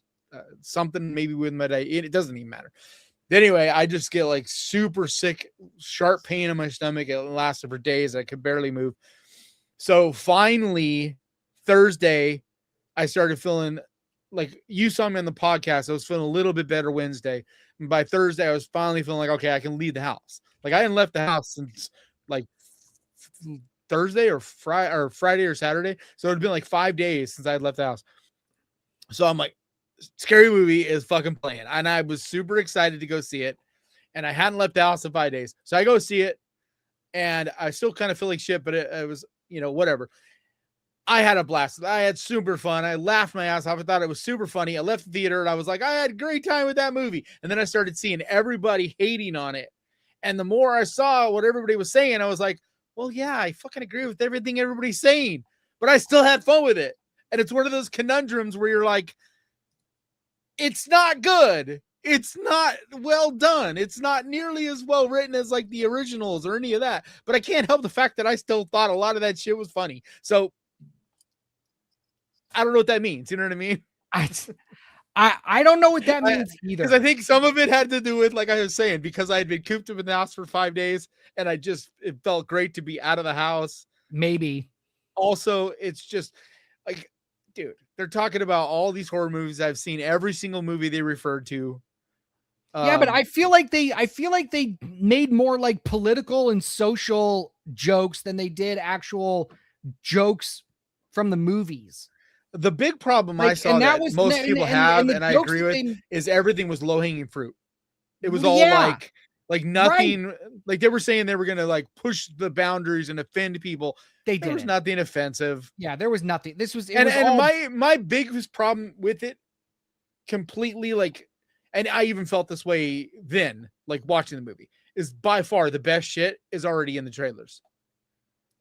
Like the funniest trailers, stuff. Yeah, we watched the trailers and we're like, this is not very good. Well, I did. I thought the trailer looked funny. So like the stuff that's in the trailer, if you thought it looked funny, like that is pretty much the best of it. I'm going to go back and watch those episodes. I don't think either of us were very excited about those trailers. Dude, I laughed my ass off when the very first trailer. Really? Because I feel like we watched the other trailers and we're like, okay. We watched 2 of them. We watched 2 but that very first here's trailer, my problem. Here's my problem. I thought you were too. I swear both of us were like, I was like, we saw Scream 7, both those. No, like everybody was dying laughing to that first trailer. So Scary Movie 1 and 2 are classics and they're hilarious. And the Wayans brothers are funny. Hold on. When was the last time you watched them? Scary Movie 1. I mean, it's been a while. Because this is the thing. I recently watched Scary. I haven't seen the second one recently, but like I literally maybe a month and a half ago watched the first one again. And I was like, yeah, it's still funny to a certain extent. But I'm like, you had to have been there. Like I had to be. I'm sure there are some things that are dated, like when I was 20, that humor was perfect. Yeah, but it's way more dated than I remembered it being. Fine. It's like, I mean, fine. Everything in it. Okay, let me just finish. They're classics because for the time they were riffing on Scary Movie tropes and it was funny because they were adding in they were taking the trope and making jokes and making a story out of all of these tropes. And they were taking all these popular scary movies and they were telling a scary movie, like meta scary movie with it. Yeah, I was just going to say that is also something that was kind of genius because they were riffing on the King the movie that had come out that had changed the horror world because they went meta. Like Scream had come out and literally changed everything because it did something nobody had ever done and basically was talking directly to us as horror fans by being so meta.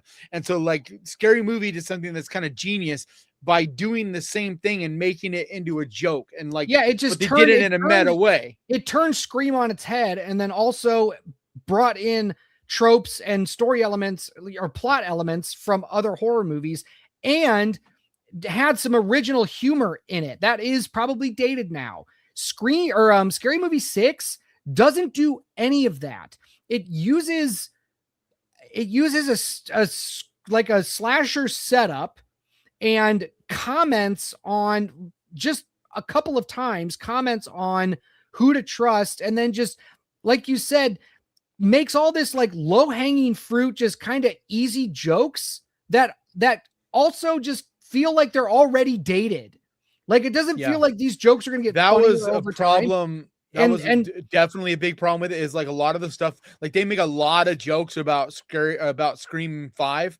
And it's like, guys, Scream 7 came out this year.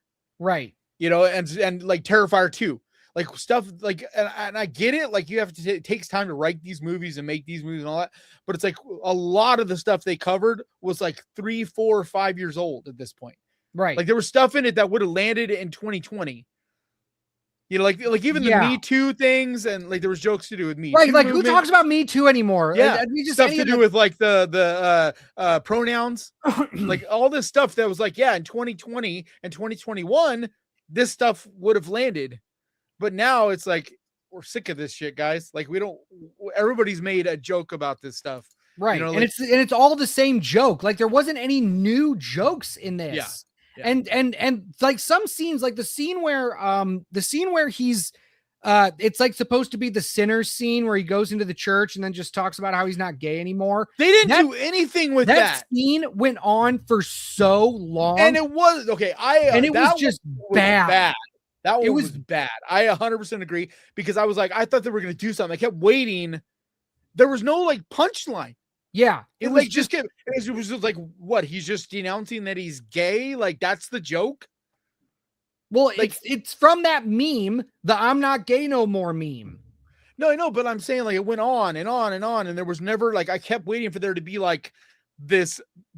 I don't know, like something really funny, like something catch you off guard. Yeah. There really wasn't a lot of catching you off guard stuff. So the reason why I went to go see this movie, the reason why I was even interested in this is because this is the first time that the Wayans brothers are back for a scary movie. Yeah. And they even made commentary about that at the end of the movie, which was probably the funniest part, but at the same time, I think the best part of the movie was the very end. Yeah, but it's like, guys, you're supposed to, if you're going to make a comeback like that and you're going to bring back the original cast and you're going to do this, you need to be better than 3, 4, and 5. And you're not. In fact, you're worse. 3, I would say Scary Movie 3 is better than this movie. I don't remember Scary Movie 3. I know I've seen it, but I don't remember it. It was, I mean, it wasn't very good, but they all kind of mushed together. The first 2 I remember very clearly, but then after that, they kind of just, but I was Shorty. Disappointed in I do think Shorty and I think he was the best part of the movie. Like I think he hadn't missed a beat as far as like his performance as Shorty. I guess I thought he was still great. The stuff that let me down was a lot of the original cast. I didn't think they were nearly as funny anymore. Like what's her name? Yeah. The blonde, the old, you know, she was original.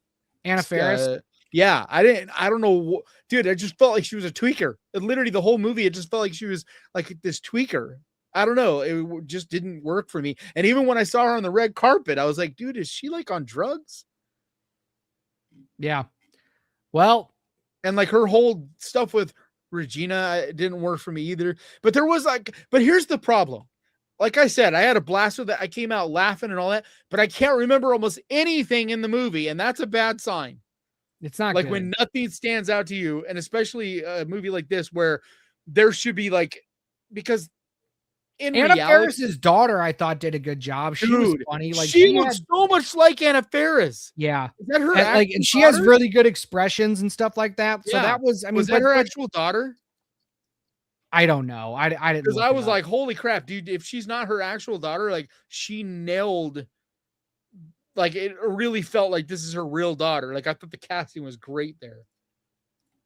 But there yeah, was a it lot of just- stuff that felt so wasted. Like the little dick guy, like that was like they didn't do much of anything with him or he that. got nothing. Yeah. Yeah, a lot of the characters like that they just killed off right away. And then stuff that made no sense to me either was like they killed Shorty off, and they even made a joke like, "Here's a picture of him," like because he was killed off.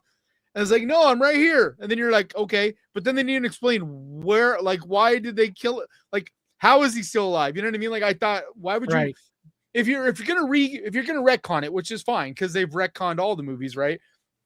Like, don't even mention that Shorty was supposed to be dead. But if you're gonna mention that he was supposed to be dead, and then you don't even make a joke out of that, it's like, because I thought they were gonna like make a joke that they're retconning that he's still alive, but there was a lot of moments like that where it's like, where's the joke? Like, did I miss the joke, or did you literally set up a joke that you didn't actually ever deliver?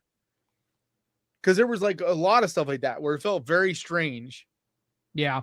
And like of everything all the just things, felt like all the things you could do with Art the Clown, and you literally just make a joke of the joke that's in Terrifier 2. Like, what would have been funnier, I think, and this is just off the top of my head, what I think would have been funnier is if they would have made like Ghostface and Art trying to kill the same people, and they're like fighting, like competing. Yeah.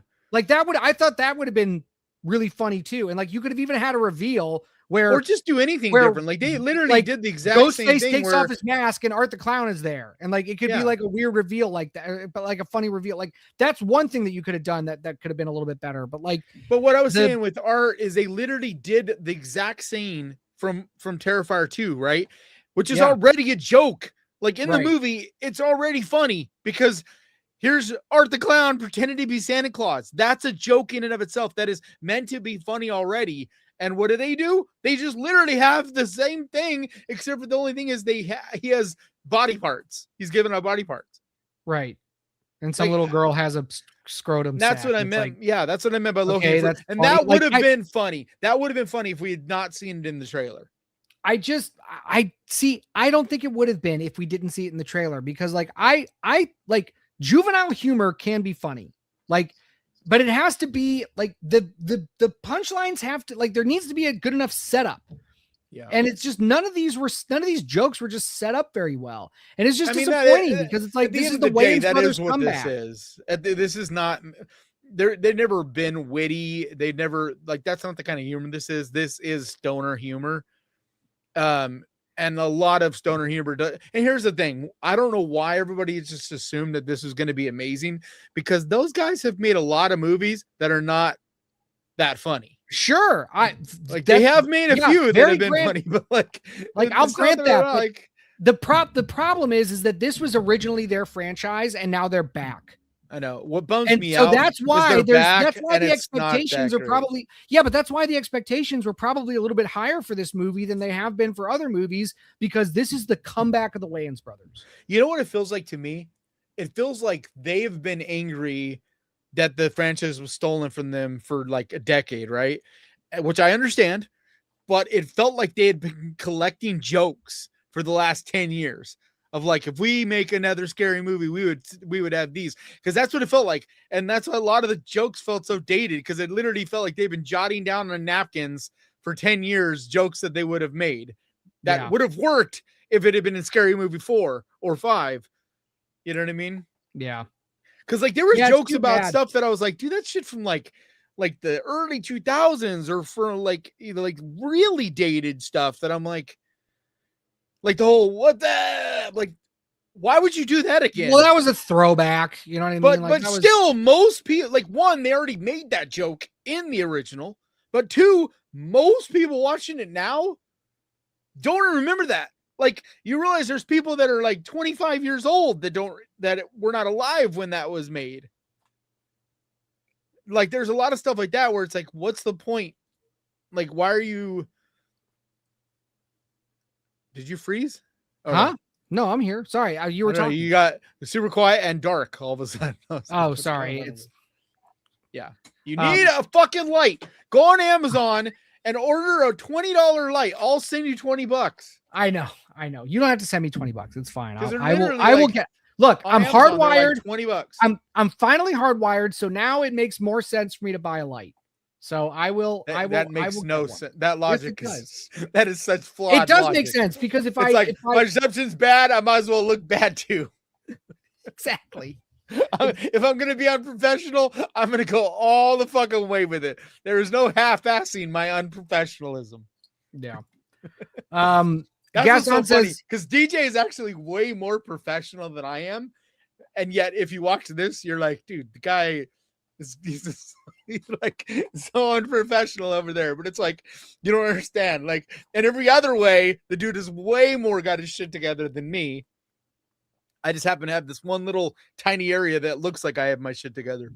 Well, it's okay. Gaston says, so they both agree it's not worth watching, then it must be bad. If it was just one opinion, I wouldn't be so sure.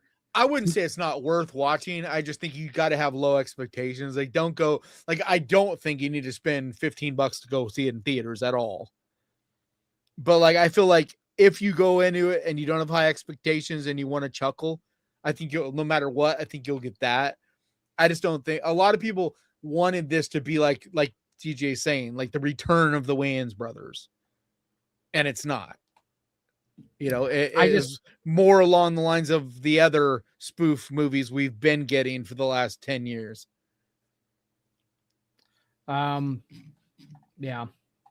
Okay. I don't think it's anywhere near as horrible. Like, I will say this. I don't think it's anywhere near as horrible as a lot of people, like a lot of critics are saying. I'm like, come on, guys. Like, your expectations are getting in the way of your review. I don't think they are. This is the return of the Wayans brothers. They had been. That's expectations.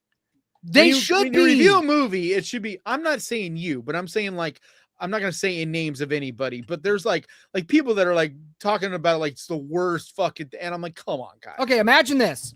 Imagine Disney Marvel is good first. So I'm just asking. Imagine first Disney Marvel is good. And they make a Blade movie and they bring back Wesley Snipes. Are you going to expect it to not be good? That's not what I'm saying. I understand if fans going in to see a movie have expectations, that's fine. I don't have a problem with that. We're not fans. We get paid. Like, I'm not even really counting you in this, but like when we're on the air, like, all these other people out there that review these movies, we literally it's our job to talk about these movies. You should be able to review a movie without a biased bullshit getting in the way. Like, you cannot, and so many people that I watch review movies, their expectations are in the way all the time. And I'm like, that's not fair. Like, you have to review a movie based on just that movie. That's why what you said about Backrooms was 100% right. And like when I did do my sort of review, like whatever the fuck it is that I do, I did say that. Like, this movie, I think it's brilliant, but you got to keep in mind that I am attaching this whole entire fucking 5-year series to that. And if you take that out, it's not going to have nearly the weight as it would. And so as a standalone, it's not as good as it would be like if you're just blindly going into Backrooms, as it would be if you go into it with all this other lore and shit as well. And like, so that's why like your review of Backrooms was totally fair. And that's what I'm saying. Like, a lot of these people, I feel like your review card needs to get taken away in a lot of these cases. Cause it's like, dude, your expectations should never be a part of your review ever. I don't think they are. I never give. I didn't say you. Wait. Huh? You just said you. You just said you. You as the plural you. I was talking about critics. And I said, I don't even necessarily consider you a critic because you don't get paid to do this. Like, there should be a certain standard, right? When you do this for a job, I feel like we all should hold ourselves to a certain standard. Like, if you get paid any money to do this, then it is, you like, on some level, you should be treating it as this is on some level a job, a profession. And when you let your bias because of your fandom or your expectations skew your opinion of a movie, like that's not given a fair review anymore.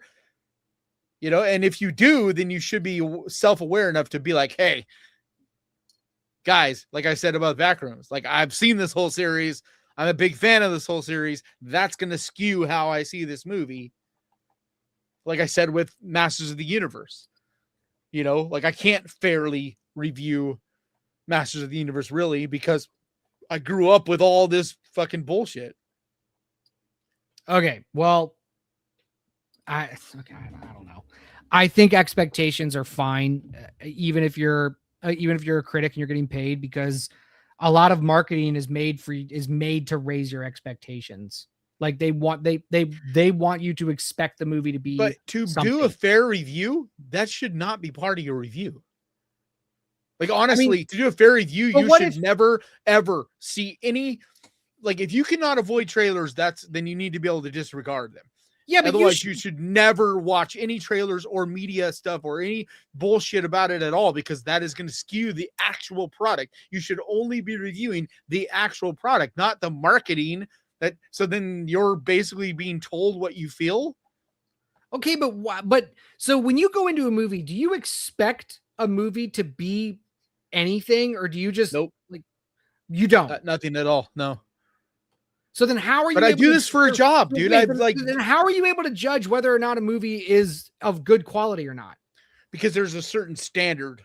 There's an expectation you need to set. No, there's an expectation. You're expecting a movie. No, there's a bar that is set. You're expecting a movie to at least be here, right? Well, right. But you don't think it's fair to say that you're expecting a movie to at least be here? Right? Preconceived expectations. Standards is it's different. Still but when you say you can't go into a movie with expectations, everybody goes into a movie with an expectation of something. No. Yes. No, I'm not expecting a movie to be good or not. Are you expecting shots to be in focus? No, but I'm gonna say if a movie is not like it's not expecting it to be of a certain anything.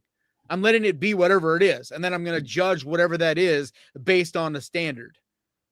But you don't do that. That's what you yell at me. And that's why I tell you all the time, you have to be able to judge a movie where it sits based on what they were trying to make. That's what I do, and you yell at me for doing that. No, because that's why I think Masters of the Universe is shit, because I go into it without what you go into it, and I give my opinion. And I agree.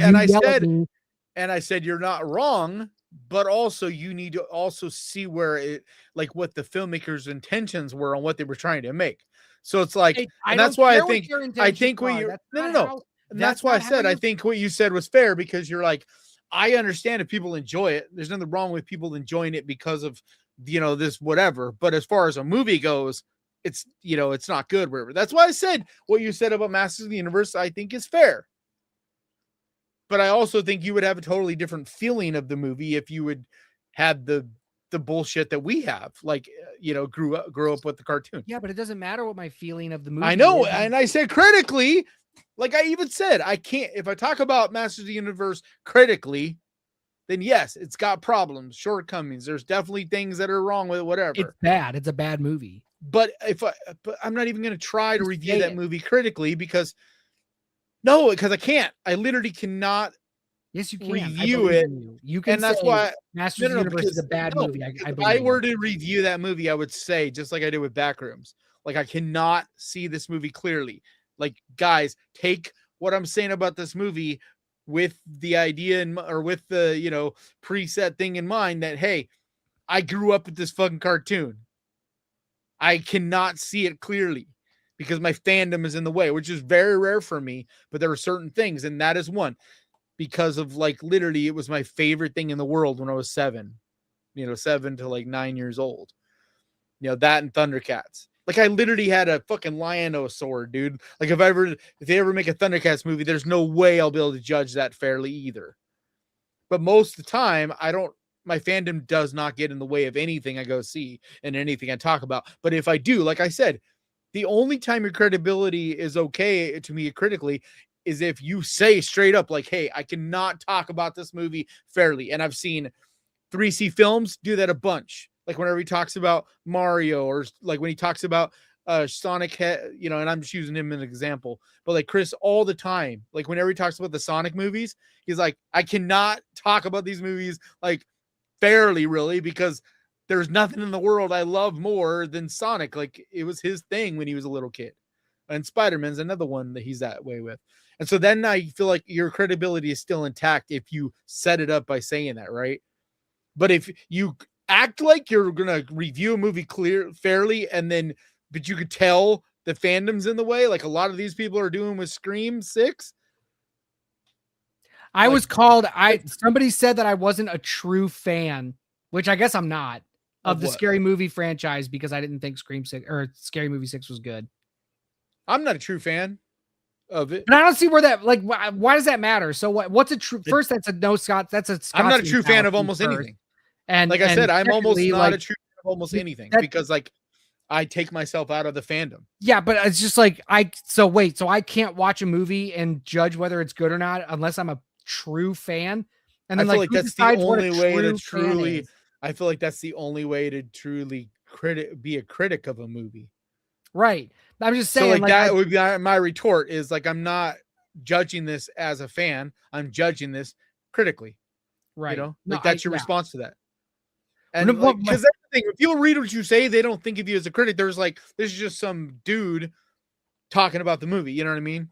Right. And so like, you have to be like, you have to preface it by being like, hey, I'm not pretending to be a fan. If I were to write a post, yeah, but about I guess what I'm, no. Well, hang on. I'd be like, I'm a fan. Like I'm not a critic fan of the scary movies, though. Like I think 1 and 2 is great, and I even think 3 is overhated. That's my opinion. But I don't know what a fan and being a fan and being like what they're calling a true fan are different things. I just think what being a true fan is. I think that you're just. I don't know what that means. I don't know what Kool-Aid. I have no idea what a true fan of anything is. Drinking the Kool-Aid. Like you're that way about certain things. Like I'm that way about Phantasm. I could never judge anything Phantasm related fairly because I am a simp when it comes to Phantasm. Yeah, but that doesn't mean somebody love that shit. Do you think? Hang on. Do you think that somebody can be a true fan of something and not like a particular piece of media or whatever? There's levels to that shit. You know what I mean? There's levels to fandom. It's a weird thing, but there are. But if just because somebody doesn't like something or they don't approve of a certain direction that their fandom is going, that then makes them not a true fan because they don't just blindly consume whatever is being put out by that. No, franchise. But I also don't think that's what I don't know this person. I don't know him either. And I don't know about the term, and I don't know about the term true fan either, because I don't know what you really call it. Like I said, there's levels to fandom, there's not. And I don't even know what you label those, it's right? Fallacious. Like, because there's those fans that no matter what a property does, they're like gonna simp for it, right? Yeah, because that's fallacious. That's why. But then there's like a lot of the true true Star Wars fans fucking hate what Star Wars has become, and I would never for a second say they're wrong. Because Star Wars is not what everybody grew up watching and loving. And so like in that situation, right? They're fans of Star Wars. They're not fans of Disney. They're not fans of the Disneyfication of Star Wars. I was just trying to say that I thought it was funny that I just wrote on Facebook that Scary Movie 6 was bad. And somebody was like, you're not a true fan. And I was like, I don't know what that means. Yeah. Okay, fine. I'm not. Yeah. Well, that doesn't just make the movie good exactly either. I guess when it comes to something like that, I would be like, I'm a fan of the original movies. You know, I'm a fan of what they did with the original movies. I'm not a fan of this. I don't feel like this meets those. You know what I mean? Like this doesn't feel like those, in your opinion. So I don't know. The true fan thing is just it's a fallacy. It's fallacious. It's stupid. All right. I'm tired. I want to go to bed. And we've been going. Do you want to touch with the chat real quick about the scary movie shit? And then almost 9. They haven't really been talking about it. The chat's been kind of talking through there, and then we'll call it, which is fine. Otaku says I can't wait for White Chicks 2. That was funny. So that was funny as fuck, dude. I guess. Like that was. And I like that they didn't do more with it either. I like that. That was one of the parts of the movie that I was like, nah. Like that's how much I laughed at this movie. Was just. I thought that was smart though. I thought it was smart and a good place to put that. And I did like that they didn't overdo it, because like that was the issue I had with the part that was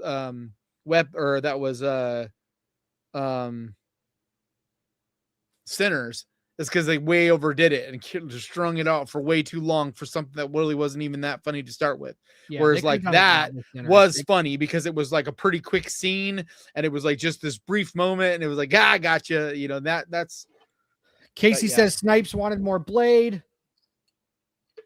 Solo says Disney Snipes is never gonna be in another Blade. Like, move on, people.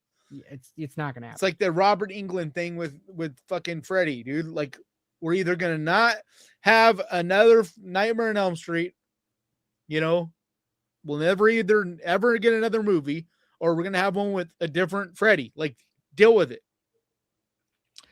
Gaston says, I always expect to watch a good movie. I'm too old to waste time with the Grim Reaper around the corner. Jesus, Gaston.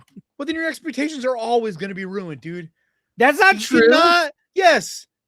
You might have, okay, you can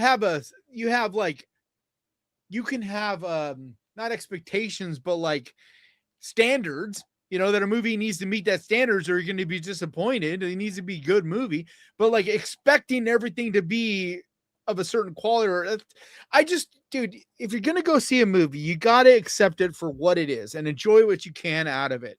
And if at the end of it all you're like, that movie fucking sucked and I didn't enjoy it, that's fine.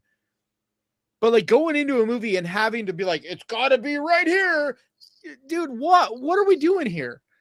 Like, why can we not be just entertained anymore? Like, why can we not just go to a movie to be fucking entertained? I think that's what people want, and movies are not entertaining anymore. And that's fine. And if it doesn't entertain you, then leave and be like, that didn't entertain me. But like, I'm just saying, like, we can't all be critics, dude. Everybody needs to stop trying to be a fucking critic. It's not fun to be a critic. I don't think people are trying to be critics. They're just giving their opinions. Everybody is a critic now, and it's not fun to be a critic. More people need to back up on it because it just literally ruins shit for you.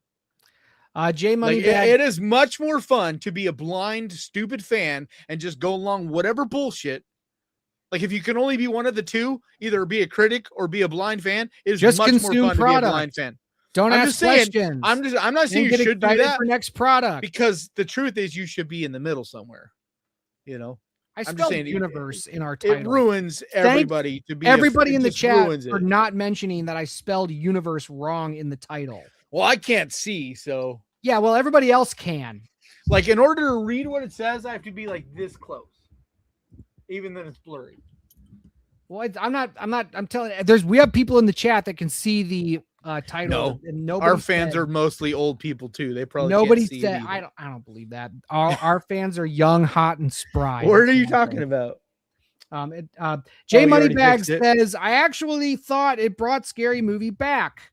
Characters in full force. I just disagree. I just disagree. Like it. See, I definitely liked it more than DJ, but like. You thought I also don't think it was great. Moneybags. Hang on, J Moneybags. You thought that the Scary Movie 1, 2, and 3 characters. You thought Anna Faris, all of them. You thought that they were just as good in this movie as they were in the first 2. You really thought he's saying that? Like, yeah, but that's what he said. They brought the Scary Movie back. Brought it back doesn't necessarily mean he thinks it's as good as those. I think that you can still have fun with this movie, but I think if you go into it expecting it to be at that same level, like, you're probably going to be disappointed. And there's lots of reasons for that. For one, you're probably not 20 and stoned. And there's part of it is that, and everybody wants to act like that's not part of this bullshit. When we saw those first movies, we were like fucking 20 years old. So like, shit's going to hit a lot harder and work better. And like, if you're 20 right now and seeing this for the first time, it might be a lot funnier. And like, there is a part of that is in play here, but also the writing isn't as good. It's not as fresh. For one, these guys aren't as young anymore. And like, it just is sad, but true. As you get older, sometimes you lose the ability to be as witty and as like sharp and all that. Also, I don't think these guys like the Wayans, I don't think they've been writing and making shit like they were back then. Like, of course, you're going to be sharper when you're like on your game and you're making shit all the time. I don't think you don't think the Wayans brothers could like hire some writers to help write with them? Dude, they could have definitely made this movie better. I'm not saying that. I'm just saying I think that they're not on their game like they were back then. They were at the peak of their powers when they made those two movies. I'm just saying, like, but I'm saying these guys were like at 25, between 25 and 30 years old. Like, that's your peak, dude. Like, when you're creatively like at your freest, most talent, all that. They're not hungry. They're not, but if they were to like I could see them making another scary movie, like Scary Movie 7, and it being a lot more like those first two. I could definitely see a situation like we saw with Mortal Kombat, where it's like they realize, like, hey, we took too long to write this movie. There's a lot, we learn all these. We realize we're not as sharp as we were. You know what I mean? And I could definitely see them hiring some fresh, because that's the one thing I got a lot of respect for. Fuck, what are they called? The guy, Jackass. Like, I have a lot of respect for Jackass because they're smart. They have kept injecting new blood. And so, like, when they made the last Jackass movie, it was like, yeah, there's the old people back, but then there's also like half of it is new people. Smiley's like, is anyone a fan of this channel? No. What the fuck, Smiley? Yeah. Aren't you bought a shirt? I know you bought a shirt. You just like to buy shirts of stuff you don't like. Okay. I just think it's complicated. I think, and so like we were talking about Master of the Universe. Jack has a good question. I think you could go into it and still have fun with it, but it doesn't make it a great Hang on, Jack. movie Jack either. has a good question. And I would ask the same thing. Are you saying we should be entertained by poorly executed media? I think sometimes you can be entertained, but that still doesn't make it as good as it could be. It doesn't make it great. Like, I was entertained by this movie. I had a fun time. But if I look at it critically, it's got problems, dude. It's nowhere near as good as those first two movies. But both things are true. Like, I was still entertained. I still did laugh my ass off. I came out in a good mood and had fun. And I think a lot of people will see it that way as well. Like regular people out there that are not trying to look at this movie critically, I think will have a lot more fun with it. And that's what I'm saying. I think critics are being too harsh on this. This is the kind of movie that's hard to be a critic of, because it's like, it does have a lot of problems if you look at it critically. Like, it's, it's not, but yet if you just are like looking for something to watch on a Friday night with your girlfriend, you're probably gonna have fun with it. I think you're going to need a lot more. I think in order to enjoy this movie, you're going to have to be like, you're going to have to be high. You're going to have to be with friends, and you're going to have to be like, but even then, like, there's better movies to like watch high or drunk with friends. But see, that's like, also a thing too, where it's like, we know what it can be. And like, your average Joe doesn't necessarily have that lexicon. Like, when we judge a movie like this, right? We're taking Monty Python into we're taking the original scary movies in, you know what I mean? We're taking a lot of that and being like, this is the standard, right? And that's what I was saying. There's a difference between expectations and standards. When you critique a movie, it's like you take it and put it on the measuring stick. You're like, all these elements against this grid that we have set up that helps us figure out where a movie needs to be in order to be good. To be considered good, right? Because that's what you're doing when you critique a movie. But if you just go in to watch a movie to just be entertained, you're not comparing it to all that. You're not holding up to that grid. And that's why a lot of people get pissed off at critics. And I get it. Like, the whole thing of being like, critics are not, because I'm one of those weird people that kind of lives in the middle of it all, and on everything. It's like, I'm able to see the world in an artistic lens, but I'm also able to enjoy cars and fucking fighting and, football. And like, you live in that to a certain extent as well. Like, but a lot of people are like all the way one side or the other. They're like, fuck art. It's all about sports and cars and shit. And there's other people that are like, fuck sports. It's stupid. It's only about art. All right. I think that's going to do us. Either way, with both these movies, do I recommend spending $15? Do I recommend, if you have high expectations for them, going and seeing them? No. But if you're just bored and want something to go see and make you laugh, both these movies are fine. Like that doesn't. I would disagree. But just because something critically has issues does not mean it doesn't still have enjoyment value in it. Like that's what I'm trying to say. Like it's a complicated thing. All right. Well, because like you're not wrong. You know what I mean about both things. I'm not saying you're wrong, but I also know for a fact you could have a great time with both these movies. Okay. I don't know. All right, we gotta get out of here. You are incapable of watching something without being a critic. It's just the way you're programmed. No, Mortal Kombat 2. You even critic with that. No, I can. I mean, yes. I'm not saying you can't. I'm not saying you can't enjoy shit. Bad qualities of a movie. That's what I'm saying. You were unable to watch a movie without having a critic lens on. No, you can't turn off your brain. That's not true at all. That's not Mortal Kombat 2. If that was not true, then you wouldn't have had the both those movies you loved, and yet both of them you had things that you were like critical of, which means you cannot watch something without even something you love. You still cannot watch something without having a critical eye. That's just the way you're programmed. And that's fine. Everybody is like that. Everybody has an opinion of a movie after they watch. Nobody watches a movie and goes, I don't have an opinion on that. Yeah, they do. They do. And it's hard for you to understand and get your brain around. But I promise you, because one, I've been that way for a lot of my life. I was that way where I'd never critiqued a movie. When I went to watch a movie, it was as simple as, did I have fun or not? That simple. There was no like, I had fun, but there was this problem. I did not for like 90% of my life. It wasn't until like 2020 when I decided I was going to start doing this. And as I've gone down the rabbit hole that I started being and having that ability, now I'm able to do both. I'm able to enjoy a movie and be like, not critically at all and like just have fun with it, like Masters of the Universe, but also still be like, I can take that critic lens and like click it down and look at it that way as well. Like I have this weird ability because of most of my life looking at movies just as an entertainment thing and not as a, like critically. I'm telling you, most people do not see it the way you do, dude.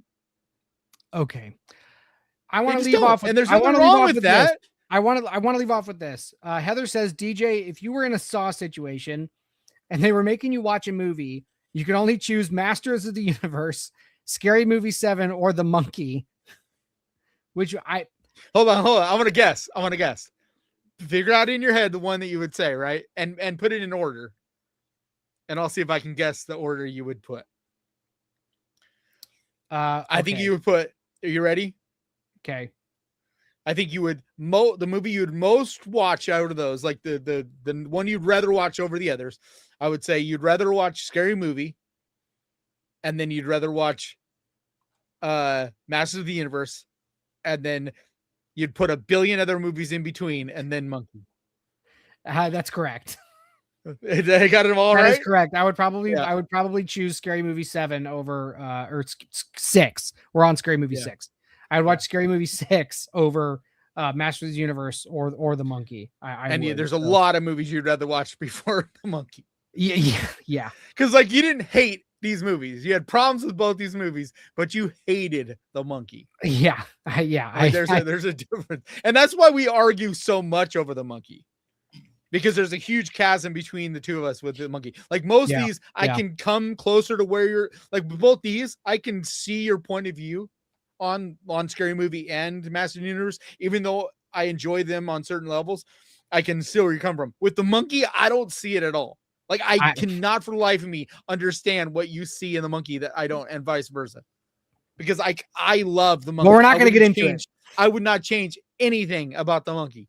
Like it is perfect. Blows my fucking mind. It was so fucking funny.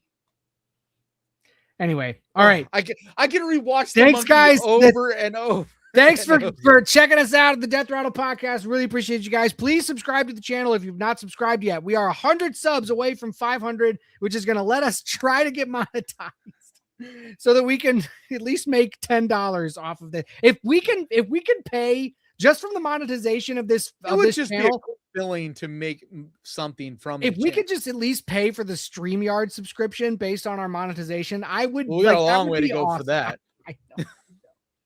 I know, but that's what we're looking for. But thanks, guys, for coming to join us. I think it took me about a year. Next Wednesday, 7 p.m. Eastern, 4 p.m. on the West Coast, midnight over in the UK, 10:36 a.m. over in Aussie land where Darren is. We love you guys. This Thanks, has been the guys. Death Rattle Podcast. Join us next week. Bye.